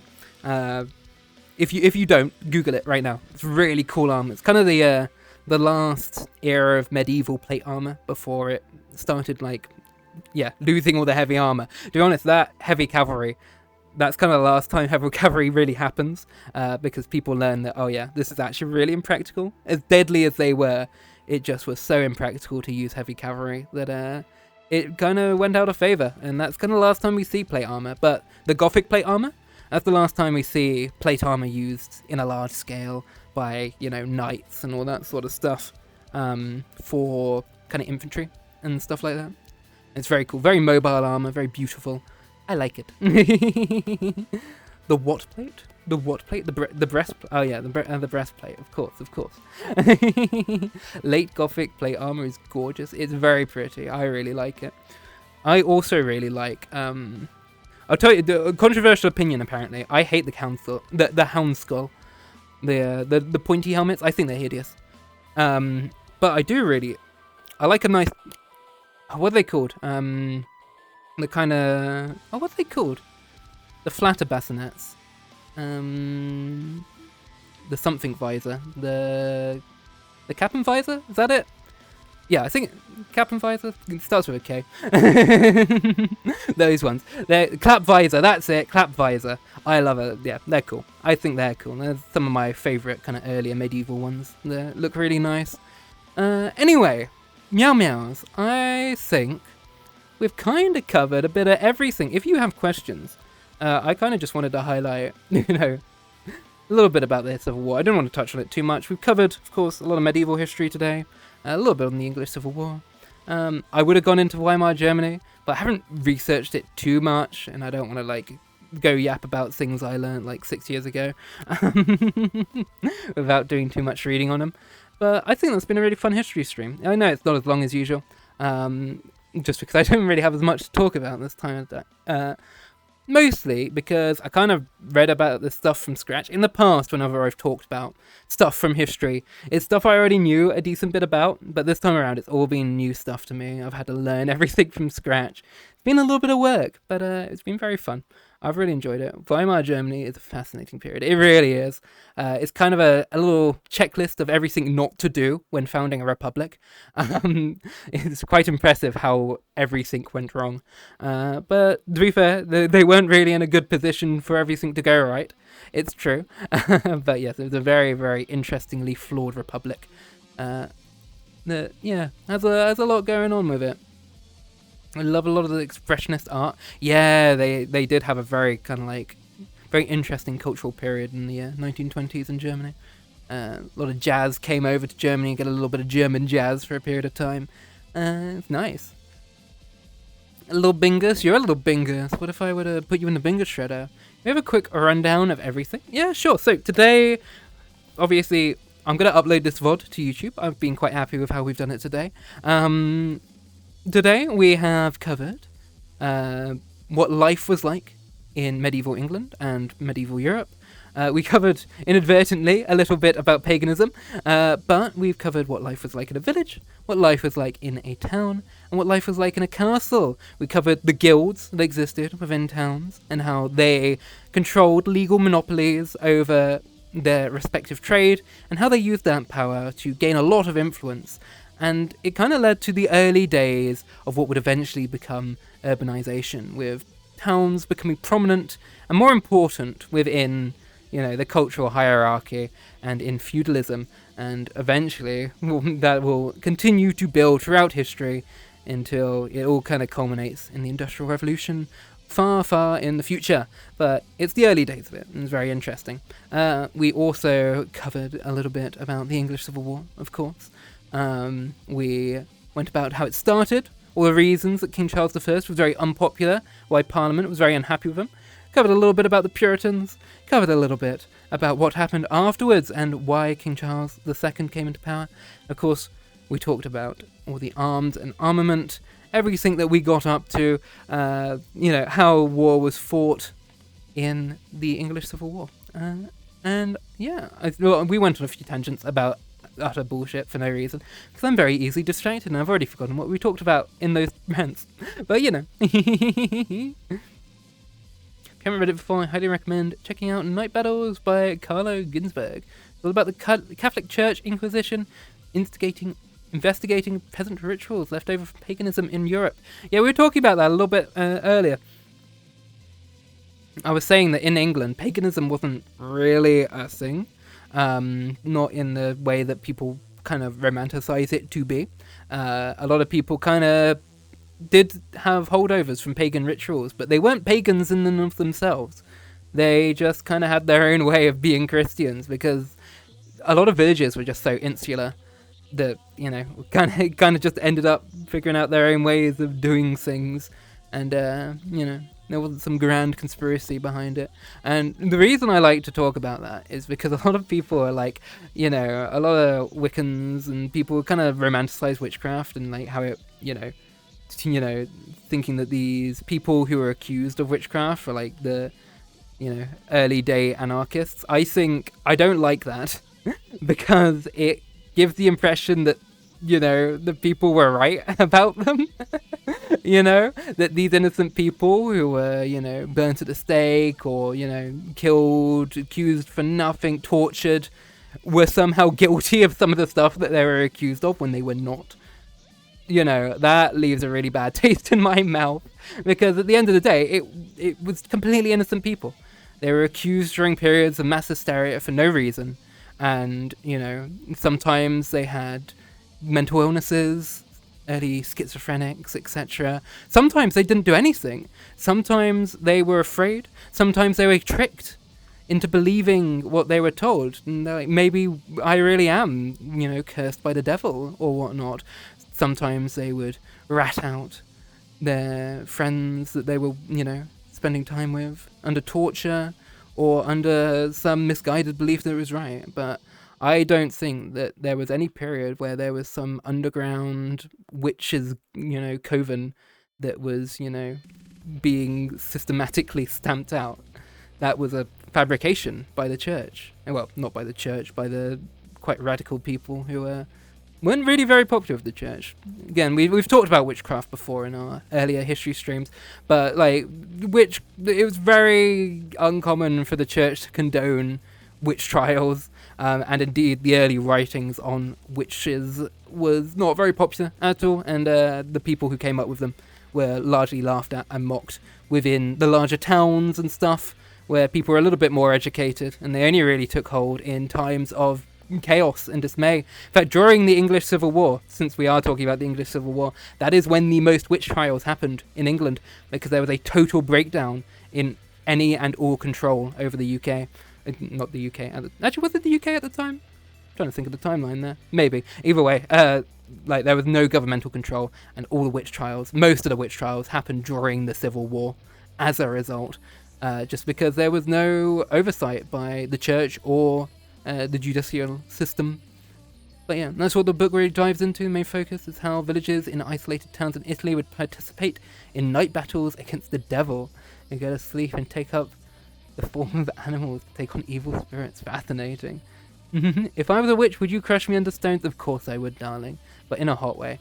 Anyway, it's been a really fun history stream. I've had a really great time. Thank you for the raids. Thank you for the follows. Thank you for the donations. It means an awful lot to me. I really enjoyed this today, actually. It was chill. Didn't Britain become the UK in the late... Yeah, I think it was just after. Yeah, just after. Yeah. I can't remember exactly when it does. You might be right. Just after the Civil War then. But yeah. Actually, not just after, like 100 years after. Either way. Maybe. That's still after the Civil War. I get timelines mixed up like that quite often. Because I'm silly. Yeah. Either way. I hope you guys enjoyed that. Was that fun? You feel like you learned something? I can write up a quiz if you want to. I know you guys enjoyed it last time. I didn't write one because I didn't really know what I would talk about today. I just wanted to kind of talk about whatever I wanted to talk about. And that's what we ended up doing. Yeah. Quiz. Okay, I can write a little quiz. If I can even remember some of the stuff that I talked about. Again, was very ranty. And yeah, if you rewatch this or you want to add any input, feel free to talk to me in Discord after this. I'm happy to always write up more things. I can actually look things up and check things on the fly if I'm not 100% sure of it. Thank you, Bravius, for another $5. It means a lot to me, darling. That was Great Britain. Great Britain... yeah, we won't get into how the definitions work with that. Yeah, Great Britain's the island that we live on. Well, that's Britain. I can't remember what counts as Great Britain. Is it the British Isles as well, but not including Ireland? I can't remember. There's a lot of layers to it, which ultimately really don't matter very much, as long as you're kind of right. Like I feel like if you called the island Great Britain, no one's going to tell you off for it. Oh my goodness, thank you for the pet. That's a great cat right there. Just don't go calling Scotland England, or you will be stoned to death. Rightfully so. Yeah. Anyway, meow meows. I love you. Shall we raid out? Shall we go and say hello to someone else? I'm not quite sure what we've got going in terms of other people who are live right now. Oh yeah, my mouse is still offset, which is really inconvenient. Let's see, who else is live right now? I've got a few people. We've raided... Issue is I don't follow many VR chat people. We've raided a few of these people recently. We've raided Virtual. Could raid River. We could raid... Syrup. We want to raid someone Warframe related. I'm probably going to do some Warframe tomorrow, I think. Could raid Haley. We've raided Haley a couple of times. She's a big streamer. She don't need me. River and Piap alive? Yeah, that's what I was thinking. We could, let's raid River. We raided Piap relatively recently. We haven't raided River for a long time. So, oh my goodness. My mouse is currently offset from where I am pointing. I have to kind of like aim slightly to the left, which is really inconvenient. Alright, River. Why you got such a hard name to fucking... There you go. Alright, cool. We are going to raid into River. They're having a fun little time, being cute, being wee. Thank you, everyone in chat, for spending time with me today. It's been a real lovely time. Go give River some love. And I hope you feel like you learned something today. And if you didn't, how dare you? How dare you? I had a really fun time today. I hope you did too. It's a bit different from our usual VR chat streams, of course. We'll be going back to normal VR chat stuff on Wednesday, of course. We got our 24-hour stream, our 1 year and also 1K celebration. 24-hour stream on the 3rd of April. Should be very fun. Should be a nice time. We're going to do all manner of stuff on that day. So I hope you'll be there to hang out, spend some time, and appreciate a year of your local Fopscat. I appreciate all the people who have been here from the start, and all the new people here as well. Everyone who followed today and every day before that. It means an awful lot to me. Hitting 1K before the year was out was my goal when I started my channel, and thanks to your support we did that no problemo, especially because I took those 2 weeks off. I wasn't expecting to hit it in time, so it means a lot, all that, all that support really means a lot to me. Love you lots, and yeah, give River some love and some mwah and all that stuff. Bye bye everyone. Nya nya nya. We.